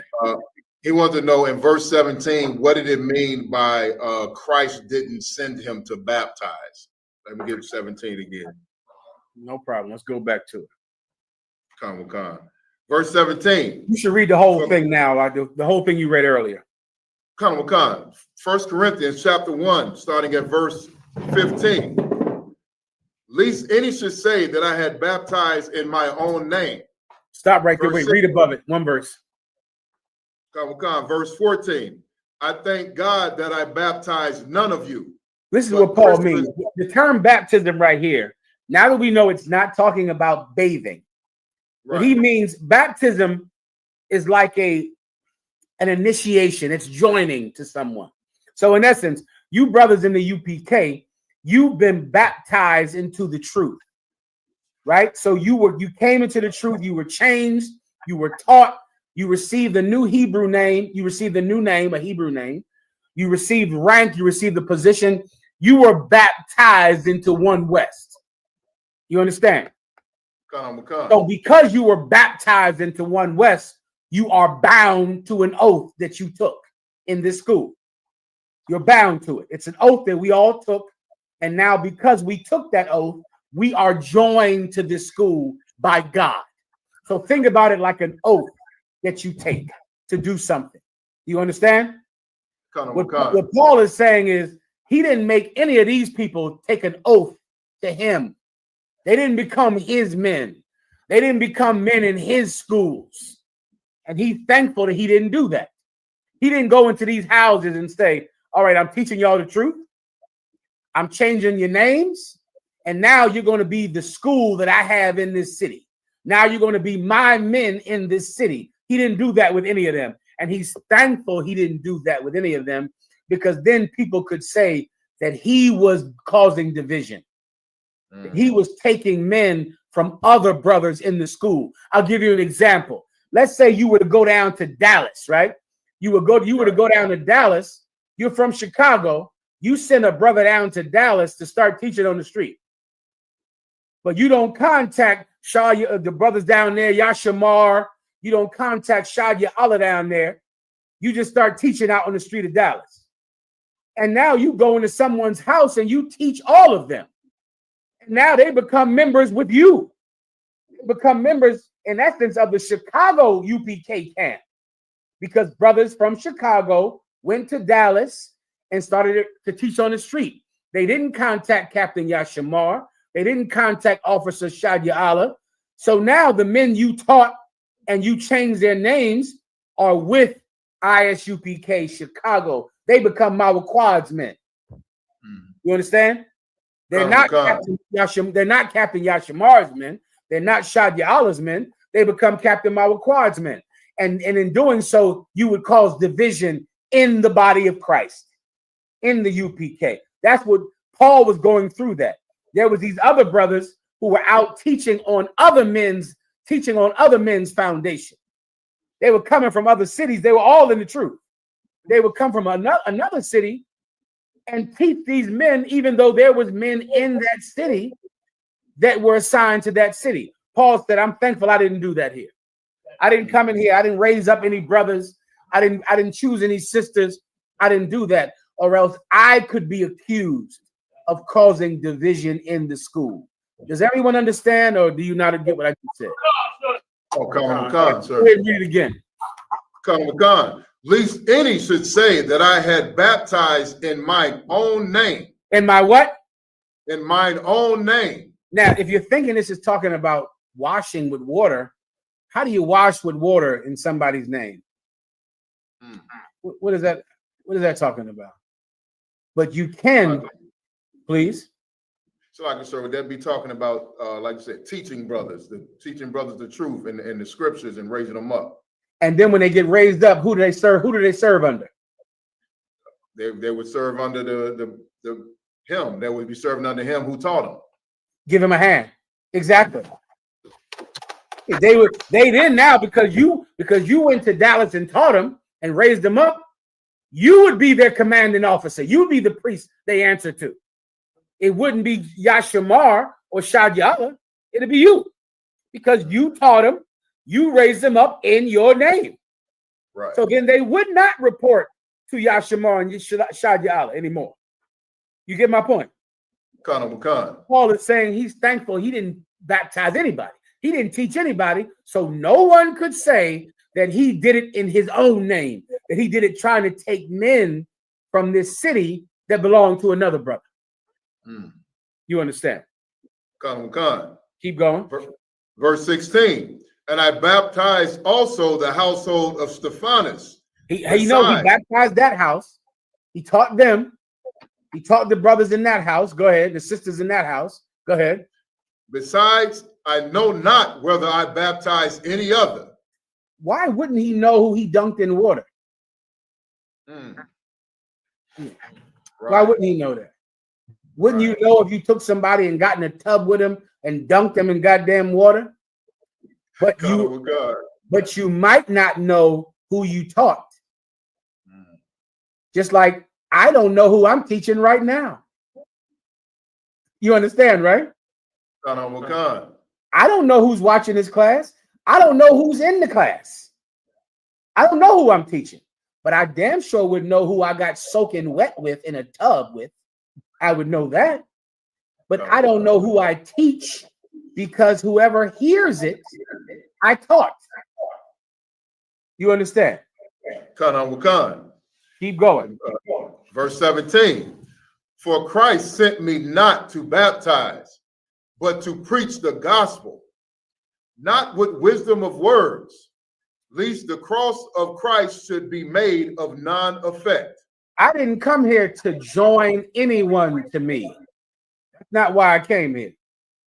I didn't come here to grow the army of Paul, to grow the disciples of Paul. That's not why I'm here. So if I teach you, you can go follow Yashamar and Shadyala or Mawaquad or Tazar Yak. I'm not here to gain more members to me. That's not my intent. I teach somewhere, go follow Mawaquad. That's who you follow. Don't follow me. Follow Mawaquad if you're in Chicago. Follow Yashamar and Shadyala if you're in Dallas. Follow Captain 13,000 Yatazak in Houston. Don't follow me. Baptize anyone to me. Do you understand? That's not why I'm here. If I go out and teach, I'm not trying to join anyone to me. That's not my point. If I was trying to do that, that would make the cross of Christ of no effect. I'm not here simply because I want more people to follow General Mahayaman. I want you to follow Tazar Yak, Mawaquad, Yatazak, Yashamar, blah, blah, blah. Debar Math, follow them. Because why? I believe in the cross of Jesus Christ. I believe in that. And I believe I'm unified with my brothers. I believe in that. Paul is trying to make sure. Why? Because at this time, there was division in the truth, in the school, in the actual school. Some brothers in the school were saying that you had to be a vegetarian. Some brothers in the school were saying that you had to worship angels.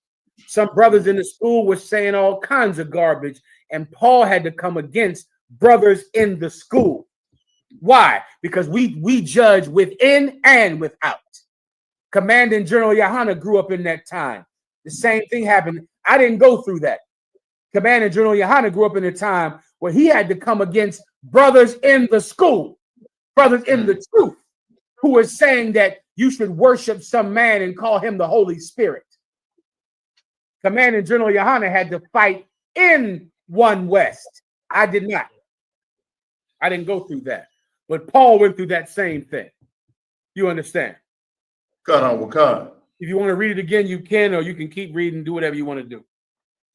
Sir, I think it's just like I said, but to preach the gospel, not with words of wisdom. Not with what? Not with words of wisdom. Not with words of wisdom, meaning he's not there to show how smart he is, to show that he's so effing smart, which is what people do when they want you to follow them. You know, they want to prove that they're smarter than Mawaquad. They're smarter than Yashamar. They're smarter than Yatazak. They're smarter than Captain War. That's not his point. That wasn't why he came to that city, to try to prove that he knew more than the men who God sent to that city as well. Keep going.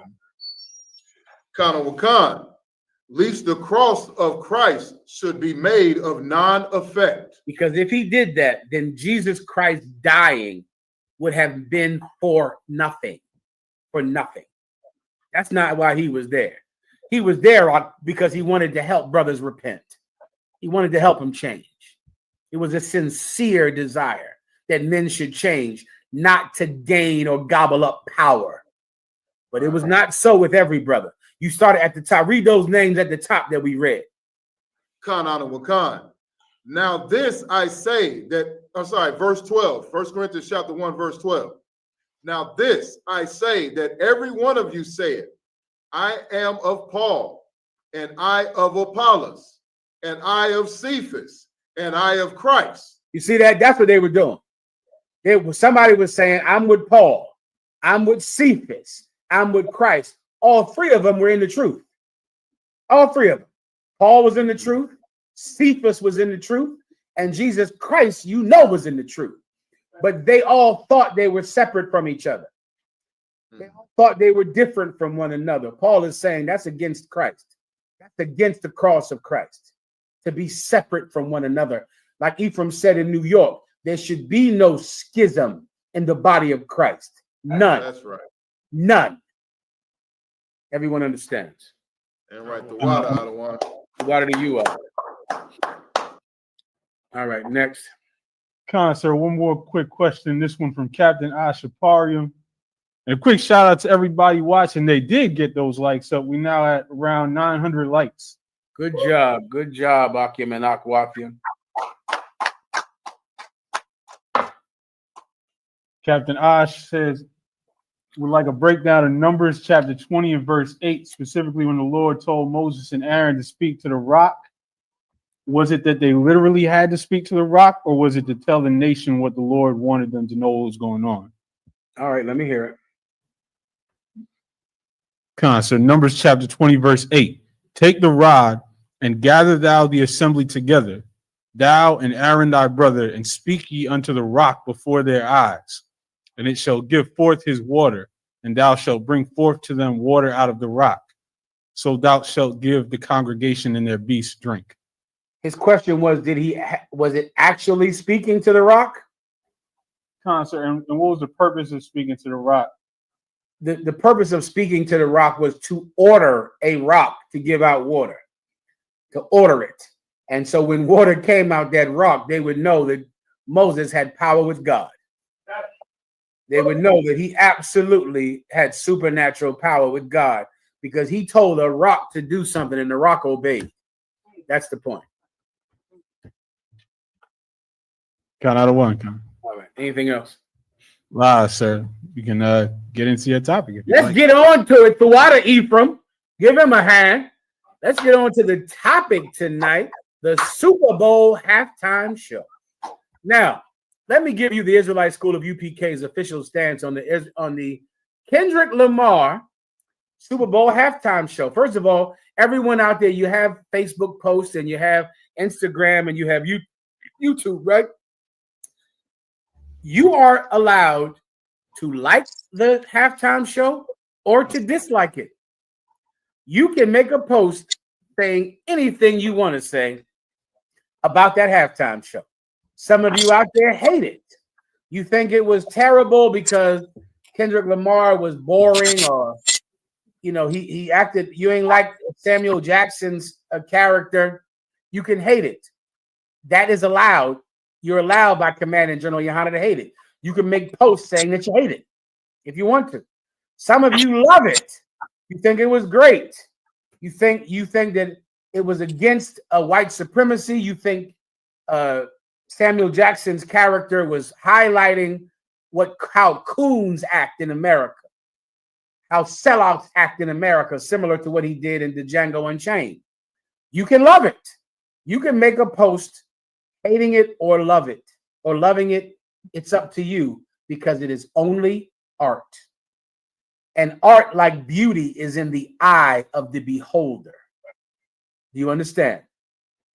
You can feel anything. You're free to love Tupac, or you're free to love Biggie Smalls. You're free to love Coca-Cola. You're free to love Pepsi. It means nothing. It's a personal opinion. It's subjective. Someone look up the word subjective. Subjective. Art is subjective. Art is not objective. And so many of you, you believe that art is objective, and it's not. It's not. There is no painting that has one meaning. There is no song or beautiful portrait that has one meaning. A good artist will never even tell you what their art is saying so that everyone can interpret it for themselves. That's art. Do you have the word subjective? Sir. Go ahead. Subjective. Adjective. Based on or influenced by personal feelings, tastes, or opinions. That's art. Art is subjective. You're going to look at something, and based on your personal feelings, your emotions, your taste, you're going to have an opinion of it. Have it. Have it. Make a Facebook post about it. Make an Instagram or TikTok about it. Say whatever you want. The UPK is not divided. It won't matter if this brother in the school hates it and this brother in the school loves it. It's fine. It's art. It's subjective. However, there are things in life that are objective, which is what I'm going to discuss now. I'm going to discuss the things that are objective. Look up the word objective and tell me what that means. Whenever you go to teach a thing, it's a bad habit to teach subjective matters as opposed to objective matters. Objective matters are the things you can teach, you can stand on, the things that you can say, this is true and there is no rival to this. You have the what objective is? Sir. Objective. Of a person or their judgment, not influenced by personal feelings or opinions, and considering and representing facts. Not influenced by personal opinions or feelings, but representing fact. That is what the UPK stands on. As opposed to whether you like LeBron James or Michael Jordan, enjoy, young brothers. Enjoy. You like gangster rap as opposed to conscious rap, enjoy. Like whatever you want to like. Make Facebook post about it, Instagram post about it. Do whatever you want to have. The Bible says, let the young men dance. Let them have fun. You're allowed to have fun in the UPK. You want to have some fun, have it. Maybe other brothers will want to join you in having fun, and you can use that to bring them into the truth. All right? What I'm going to speak about now is not fun. It's not subjective, it's objective.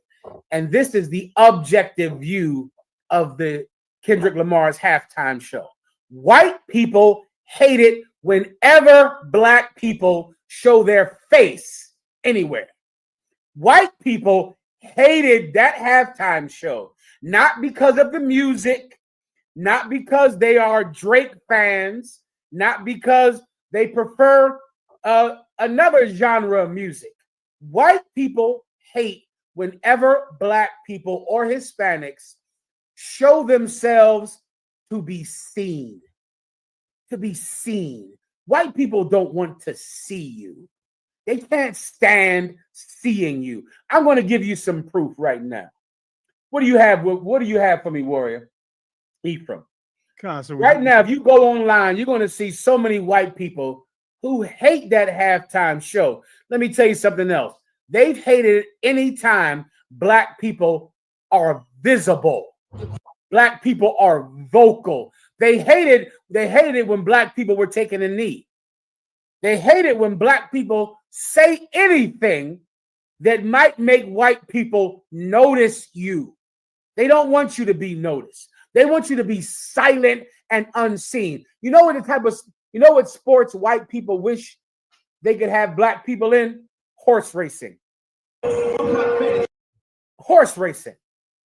Horse racing is the sport that white people would prefer for you to take your cues from. They would like to be the owner of the horse, and they want blacks and Hispanics to be the horse. To be the horse.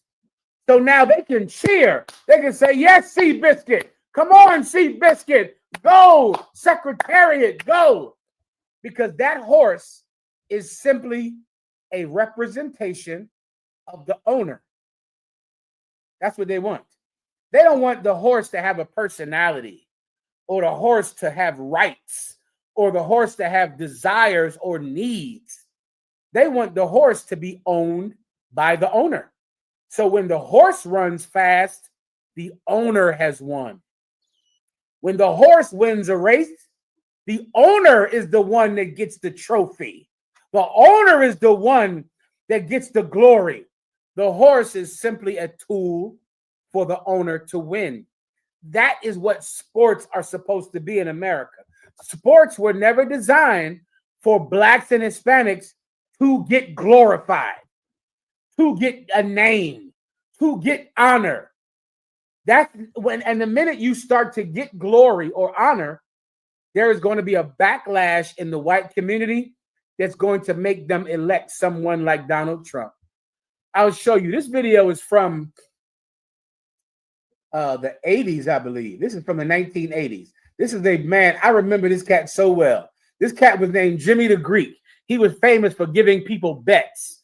He would tell you what to bet on, Jimmy the Greek. And this is what he said at the beginning of the phenomenon of black coaches. When there began to be one black coach, and you can imagine, I think right now there's about 8 black coaches in the NFL. 8. It might be 10 out of 32 teams. Those 8 black coaches are driving white people crazy. They are vexed day and night because there are 8 black men who are coaches in the NFL. They can't sleep over it. At this time, there was one. There was one black quarterback of the Washington Redskins and one black coach of the Oakland Raiders. And this is what Jimmy the Greek said. Go ahead. For the blacks, for the Greeks, the Jews, and for everybody. I mean, let's make it equal for everybody. You know. And is it equal? What about in sports? Well, they've got everything. If they take over coaching like everybody wants them to, there's not going to be anything left for the white people. I mean, all the players are black. I mean, the only thing that the whites control is the coaching jobs. Now, I'm not being derogatory about it, but that's all that's left for them. The black talent is beautiful. It's great. It's out there. The only thing left for the whites is a couple coaching jobs. Yeah, maybe we need to get more black coaches. Oh, it's all right with me. Okay, well, I'm sure that they'll take over that pretty soon, too. You hear that, right? Brother, you know how many coaches were in the NFL at that time? One. there was one black coach. And this is something that I know you don't realize about black and Hispanic achievement. When blacks and Hispanics achieve a thing, when you become the first black quarterback or the first black person to perform at the Super Bowl or the first black executive, you feel such a sense of achievement, like you have fought your way into white society and now we are overcoming. But what you don't realize is that when you overcome racism, there are millions of white people that are hateful because they never wanted even one of you to overcome racism. Even one of you. That is what Jimmy the Greek said about one black coach. This is a man named Rush Limbaugh. Rush Limbaugh is a famous friend of Donald Trump. He's like the father of the conservative white racist movement that controls America right now. It really kind of started in its new rebirth under Rush Limbaugh, right? At this time in the NFL, when Donovan McNabb was quarterback, I think there might have been 2 black quarterbacks in the NFL. I think there was 2 of them. It might have been one of them. Ephraim can look it up. Donovan McNabb might have been the only black starting quarterback in the NFL. There were no other ones. It was Donovan McNabb. He was starting. If there was more, it was one more. 2 more. That's that. Out of 32 teams. But this is what Rush Limbaugh said. Now, so you can understand at this time, Donovan McNabb was winning everything. He owned all of the statistics. He owned everything. He was the winningest quarterback at his day at this time. And he was about the only black quarterback who was starting in the NFL. And this is what Rush Limbaugh said. Go ahead. The sum total of what you're all saying is that Donovan McNabb is regressing. He's going backwards. I'm sorry to say this. I don't think he's been that good from the get-go. I think what we've had here is a little social concern in the NFL. I think the media has been very desirous that a black quarterback do well. We're interested in black coaches and black quarterbacks doing well. I think there was a little hope invested in McNabb, and he got a lot of credit for the performance of this team that he really didn't deserve. The defense carried this team. But Rush, somebody went to those championship games. Somebody went to those Pro Bowls. Somebody made those plays that I saw running down the field, doing it with his legs, doing it with his arm. He has been a very effective quarterback for this football team over the last 2 or 3 years. Yeah, but different than what we see right now. And they didn't have any more talent then. Oh, yeah, than they have did on now. defense. On defense. Stop right there. Stop right there. Do you see the Judite right there? The Judite is like, listen, somebody went to the Pro Bowls. Somebody threw those passes.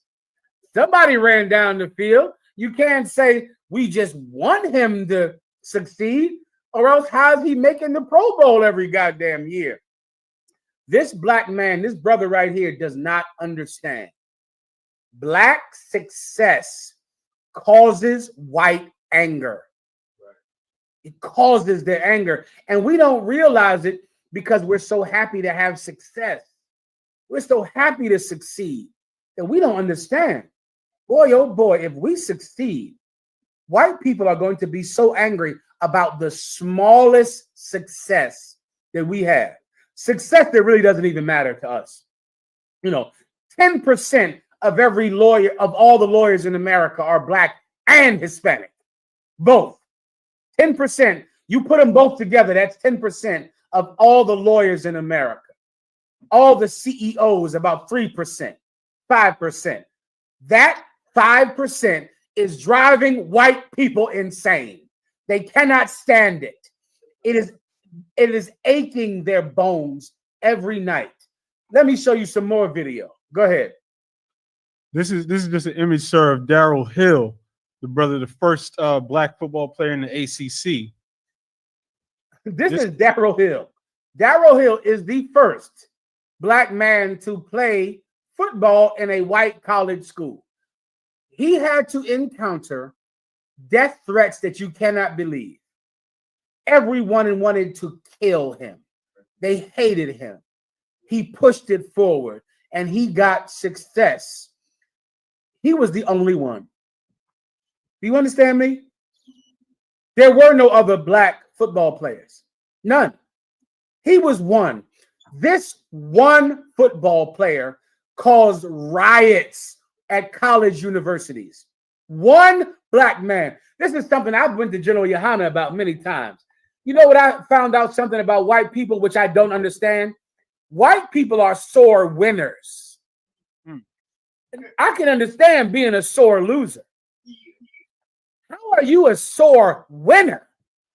You're winning. We only have one black football player at a college, at a white college.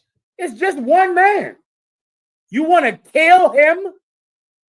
You're going to put a noose in his locker? You're going to burn down his house? He's one man. You're winning. We're losing. We're not winning. We only have one black man that plays at a white college. Brother, white people have the strongest sense of Schadenfreude. White people don't just need you to not succeed. They need to know you're doing bad. They need to know you're suffering, or else they're unhappy. Donald Trump fulfills the white sense of Schadenfreude, the pleasure that they get from other people's pain. One black man on a football field they burned down his house and threatened to kill his wife. 1. Let's go to basketball. Now, everyone looks at the black quarterback like, because they're just started. Black quarterbacks didn't exist until the 80s. Until the 80s in the NFL, there were no black quarterbacks. Do you know there was a time when there were no black basketball players? None. They did a movie about it called Glory Road. It is the first time that a white college allowed black people to play on the team. How many of them is it? 1, 2, 3. 4. 5. 5 black people joined one white basketball team. Now, do you understand what that means? How many college basketball teams are there on your bracket when you play college basketball? Hundreds? Am I right, Ephraim? It's about 68, I think. Yes, 68. When you do your bracket for March Madness, when you're trying to lose all that money on your March Madness gambling, there's about 68 teams that make it to competing for the national championship. There was 5 black people on one team. These 5 black people had to run for their lives every goddamn day. They tried to kill them every day for playing basketball. White people, you're sore winners. You're mad about the Kendrick Lamar halftime show. You own the NFL. You own America. You own the ball, the field, the stadium. You own the team. You own all the teams. What made you so upset because some little Negro boy said a rap in the halftime of the game? Why did you even care? Who did the halftime show when you own the entire sport? You own the ball, the teams. Everyone works for you. Is there never enough for you? White people, do you have to have every minute of every day to glorify you? Play the video.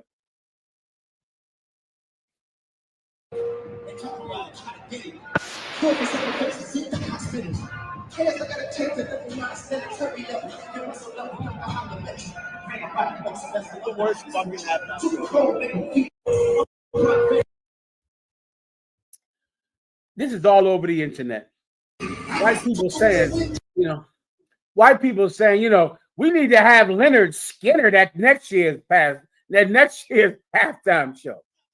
We need Willie Nelson. Go ahead and play. I was playing it on mute for you, sir. No problem. We need Willie Nelson. We need Leonard Skinner and death metal Van Halen. I think you already have those. I think you have everything. How much is enough?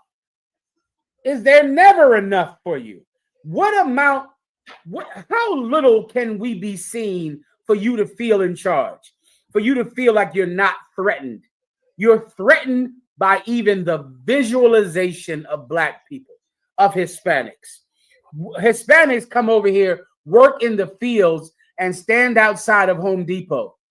You are angry at Hispanics for seeing them because you see them, because they're visible.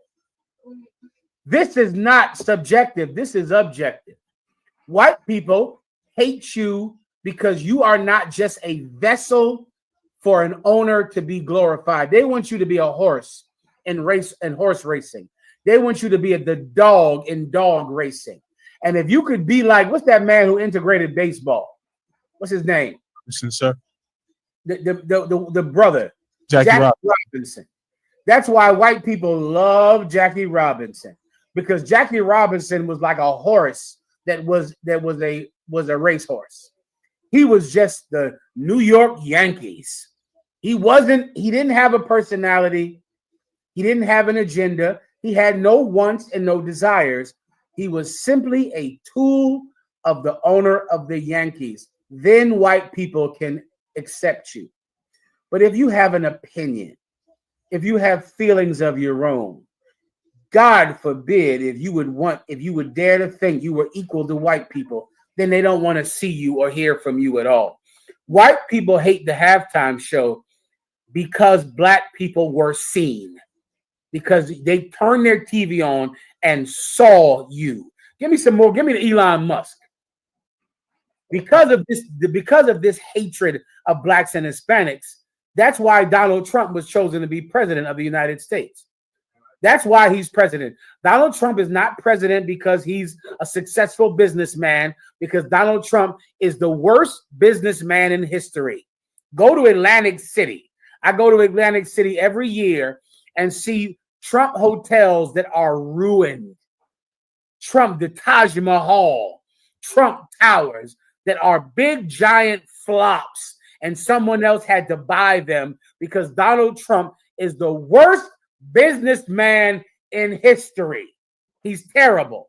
Now he wants to take the Gaza Strip and ruin that, like he ruined Atlantic City. He ruins everything. Donald Trump didn't win the White House because of his business acumen or because he was going to lower the price of eggs. The price of eggs has went up. Donald Trump became president because he promised white people that black people would go back to being silent, that Hispanics would go back to being unseen. So now they have something called DOGE. DOGE is the Department of Government, government, blah, blah, blah. Who the hell knows?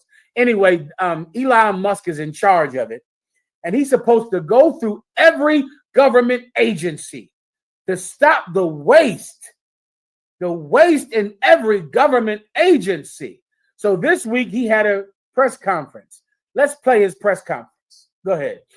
So it's not just us just going partnership with the agency, and I checked frequently with the president to make sure that This is now let me tell you something. This is Elon Musk. Elon Musk, whenever he's on TV, he's trying to prove one thing and one thing only: that a rich white man can do whatever he wants. Whatever he wants to do, he can do it. Elon Musk made a Sieg Heil Hitler salute, did it on purpose to prove that he can do whatever he wants to do. And he was right, because he made a Hitler salute and everyone said he was just giving his heart to everyone. Elon Musk did a press conference and let his little son, this little bastard, come on the TV. Who cares? He's in there with the president of the United States in the Oval Office in a press conference. His little devil runs through the press conference and then curses at everyone. His son said, "Shut the fuck up."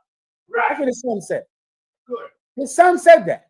I'm going to play the video. Go back, play the first one, and then play this one, and then watch read what's on the screen. You can see what his son said. Go ahead. So it's not just us just going partnership with the agency, and I checked frequently with the president to make sure that this. Shut your mouth. Shut your mouth. He brings his son. Can you imagine how many nannies Elon Musk has? Elon Musk did not need to let his son come into the Oval Office. He did it on purpose because he wanted to show you, I can do whatever I want to do. Come on, little Damien Thorne. Come on and jump on top of the president's desk. Tell everybody to shut the fuck up. We're rich. No one can stop us. Play the other video. If they're going down the grocery aisle and the prices from one year to the next are the same, and their mortgage go over debt payments. The little bastard said, "Shut your fucking mouth," and nobody reached out and whooped his ass, which is what should have happened. He should have had his little ass whooped right there in the White House. He should have been beat right there. but he is rich. He's a rich white boy. So he goes and tells the president of the United States, shut your fucking mouth. He tells the reporters, who are grown people who have been to Harvard and Yale and earned enough accreditation to be able to be White House correspondents, and a 3-year-old tells them, shut your fucking mouth. Elon Musk is always trying to prove he can do whatever he wants to do. His son can do whatever he wants to do. You're not going to complain because Elon Musk makes you feel like he is destroying black people. He's destroying the Mexicans. Let me explain to you what Elon Musk is doing in the White House to go back to prove what was happening at the Super Bowl halftime show. Elon Musk recently said he's uncovered so much bad spending. He uncovered $20 million that went to condoms in Gaza. He said $50 million went to condoms in Gaza. And of course, everybody said, that is so much misspending. That's so bad. Let me ask you a question. Do you think $50 million is a lot of money to America? You see, you're stupid. You're a dummy. You think about money like you're balancing your checkbook. Yeah. Like you're sitting at your dinner table saying, that's a lot of money. In actuality, he lied. It was $20 million that they gave to Africa for condoms. $20 million. Do you think $20 million is a lot of money to give to Africa? Let me give you the alternative. Give me the video about Africa and AIDS. Slag, sir, it's a screenshot. This number right here. The United States has spent over $120 billion on the global AIDS response since 2003 through the President's emergency plan for AIDS relief. This is the largest amount of money ever by a country to address a single disease.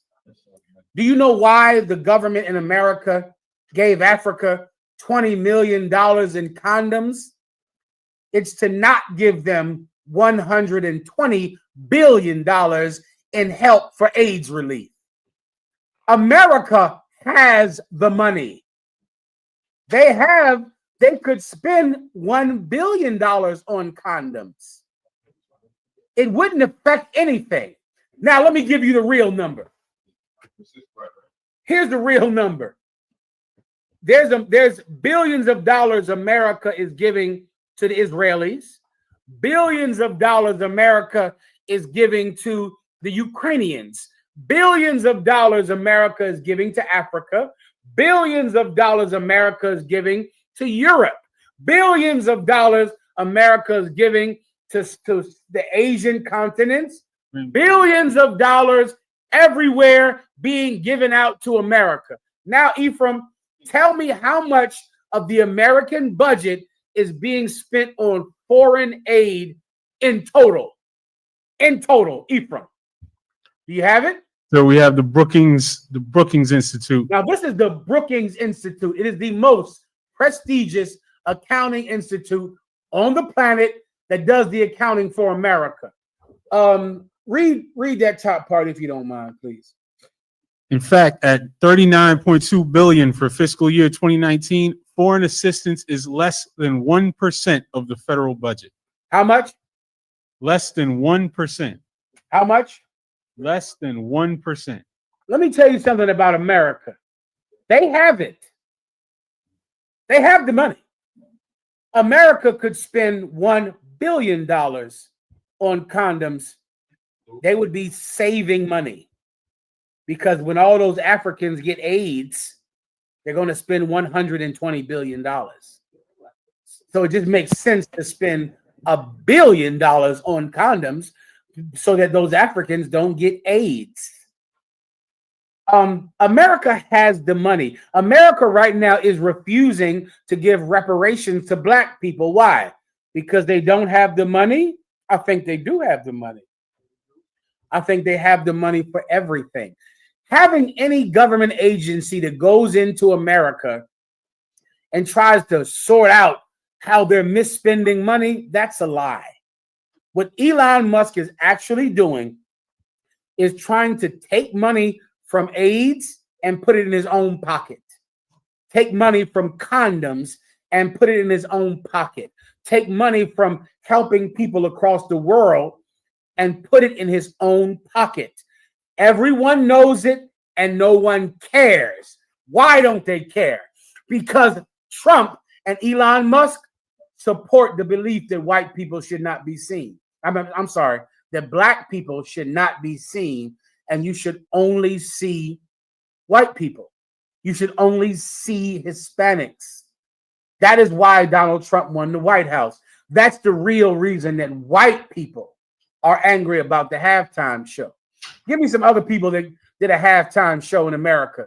Do you have that, Ephraim? Conor McCann. 2000, other people. 2005, it was Paul McCartney. Oh my goodness! How'd y'all feel, black people, Hispanics, when Paul McCartney was doing the halftime show? Did you think you could complain and change the halftime show? Huh? Did you think that you could do anything about dry ass Paul McCartney doing a halftime show? Black people didn't think anything about it. They just suffered it. They just went to the kitchen and got some chicken wings until the halftime show was over. White people out there, if you hated black people at the halftime show, why didn't you just go into the kitchen and make some goddamn chicken wings? Why didn't you just go into the kitchen, make some chicken wings, and then come back out and watch the game? Do you have to change the government because you don't like the halftime show? Do you have to like everything? White people, do you have to be pleased every minute of the day? Does everything have to go your way? A lot of people see things they don't like. They just deal with it. White people, you can't deal with even 30 minutes of you not liking something. Give me someone else that did a halftime show, Ephraim. In 2008, they had Tom Petty and the Heartbreakers. Who in the hell is that? I don't know who that is. Tom Petty and the Heartbreakers. Black people, when Tom Petty and the Heartbreakers were doing the NFL halftime show, you went in the kitchen and you got more drinks. You went and ordered more pizza. You talked on the phone to somebody. You didn't think that you could complain and change the halftime show. White people are so entitled to everything that if they don't like something, the government will change. They will change the government. They will change the government because they don't like 30 minutes out of their day. Who else performed at the halftime show? In 2010, sir, The Who. Who in the hell is that? The Who. Who? White people, listen, it must be just something to be white, because you believe that you're the surprise guest at every party. You're the number one guest at every party. And when you have to see black people, something is wrong with America. When you have to see Hispanics, something is wrong with America. Let me tell you, white, give me Obadiah, last precept. Give me Obadiah. If the great gatherers would have stole, would they not have had enough? White people, you should enjoy the Super Bowl every year. You should make sure that there is the whitest performer at the Super Bowl. You should make sure that there are no black or Hispanic quarterbacks. You should make sure that the teams are as white as you can make them, because there is a time coming. There is a time coming when you will no longer be able to glorify yourself. There's a time coming when the world will not be set up simply to please you or to make you come or to make you feel happy. There's a time coming when blacks and Hispanics will be the only thing that is glorified on this planet Earth. You should enjoy your time. You should enjoy your time. And you might be able to change the White House. You might be able to change the NFL's practices on kneeling. You might be able to stop the NFL from putting in racism. You know, this year, Ephraim, last year's Super Bowl, in the end zone, there was a sign that said "in racism." Donald Trump forbid them from having that sign in the end zone because you can't support ending racism right now. Racism is the chosen government of America. So the NFL chose to no longer put ending racism in the end zone. Show me that from last year. From last year, that was in the end zone. Donald Trump said they're not allowed to do that anymore. So they stopped. White people continue to do that. Continue to glorify yourself because it is coming to an end. It's coming to an end. And there's no president or military or drone that can change the new government that's about to rule this world. You see that? That's what it said last year. In racism. Donald Trump said, we're pro-racism. Get rid of that. And that was not in the end zone this year. I understand.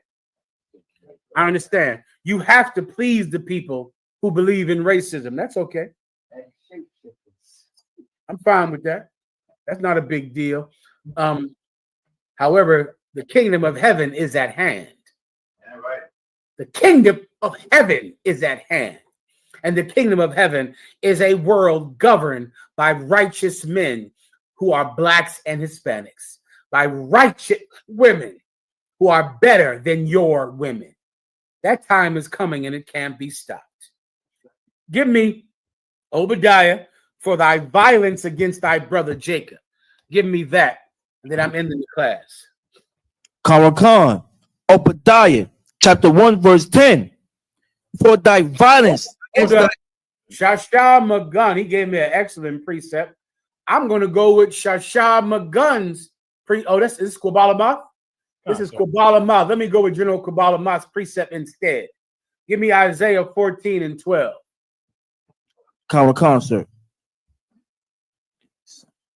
While the brother pulls that, you want to see some of the meltdown they were having on Twitter, sir? Please, please. And as you said, you well noticed this. They didn't even blitz. They didn't blitz one time, and it still controlled the line of scrimmage.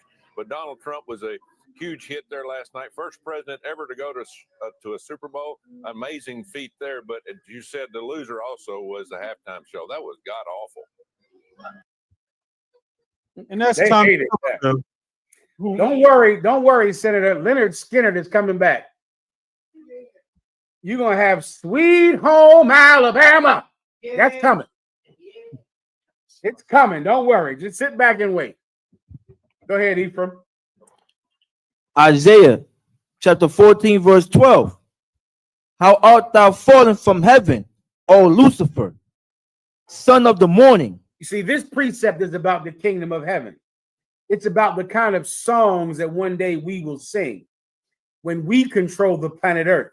White people, they don't want black quarterbacks. They don't want black coaches. They don't want black halftime shows because they know that one day everything will be controlled by blacks and Hispanics. And every time they see black people and Hispanics making any achievement, it makes them wonder, is this going to be the beginning of the end? Is this how black people will take over?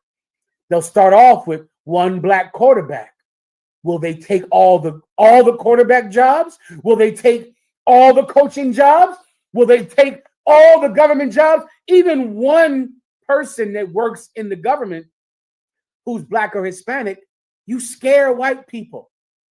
White people fear that one black or Hispanic getting an opportunity might mean that this is the beginning of their fall. White people, it is. It is the beginning. and there's nothing that you can do to stop it. One day we will all say, how are you fallen from heaven, O Lucifer? You used to be on top. You used to be the quarterback, the coach, the NFL, the halftime performer. You used to be the president, the governor. You used to be the CEO. You used to be the supervisor. You used to run the world. Now you have fallen. How did it happen? How'd you fall, oh Lucifer? Lucifer, the term Lucifer means son of the morning, meaning it's a son, a boy who always has the sun shining on him. Always. He never sees darkness. He never has a bad day. The white man is Lucifer. Our oppressor is Lucifer, and he never sees the clouds above his head. He always has a good day. If his day is bad, if he doesn't like something, he wonders what happened to the world, that I didn't get pleased today, that I didn't get praised today. Oh, son, oh, Lucifer, son of the morning, how did you fall from heaven? Keep reading. Khan, how art thou cut down to the ground? How did you get cut down to the ground? At one time, we all worshiped you. We thought you were God. We thought you were Jesus Christ. We thought you were the coaches, the quarterbacks, and the halftime show. What happened to you? What happened to you? Look at you now, white people. Look at you now. That day is coming. And you can sign every law with your stupid pen and sign every executive order, and it will not stop God's justice. You see, our redemption, what's the word that black people want? They want reparations. Our reparations come from God. They don't come from you and your Congress and your Senate. Our reparations will come from God. And it's going to be a lot more than money. I pray you understand that. It's going to be a lot more than money. Keep going. Khan, which did weaken the nations. You see, you made every nation weak. You destroyed Gaza. You destroyed the Ukraine. You destroyed Russia. You destroyed Japan. You destroyed Vietnam. You destroyed Europe. You destroy every nation. Every nation is destroyed by you. One day we're going to look at you and say, what happened to you? What happened to you? You used to be the man. Now you're just a man. Continue. Verse 13. For thou hast said in thy heart, I will ascend into heaven. I will what? Ascend into heaven. That's what you said in your heart. You said, I will ascend into heaven. I will be God. I'll be worshiped. I will never have even a halftime show that doesn't glorify me. I'll never have a game played that doesn't make me feel better about myself. You thought the world would just worship you. I know you thought that. Keep thinking it. Keep thinking it. It will not stop God's reparations. It will not stop God's justice. One day, blacks and Hispanics will rule the world, and there will be no executive order that can stop that. Oro por tu entendimiento. ¿Lo entiendes? All right, with that said, clap it up.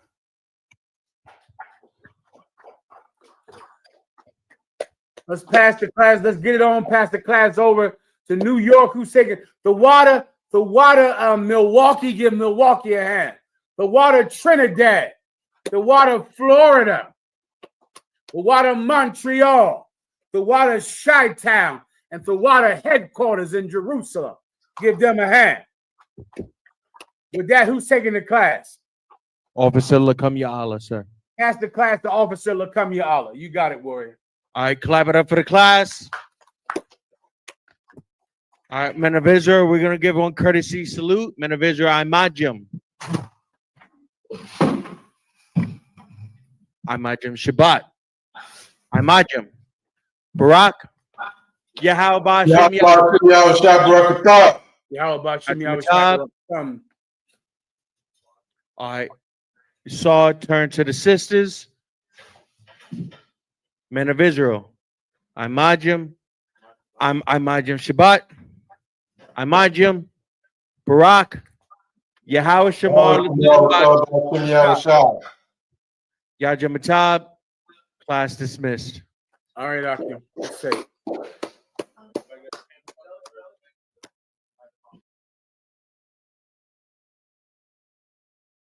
You mean everything to me because I know you mean everything to Christ.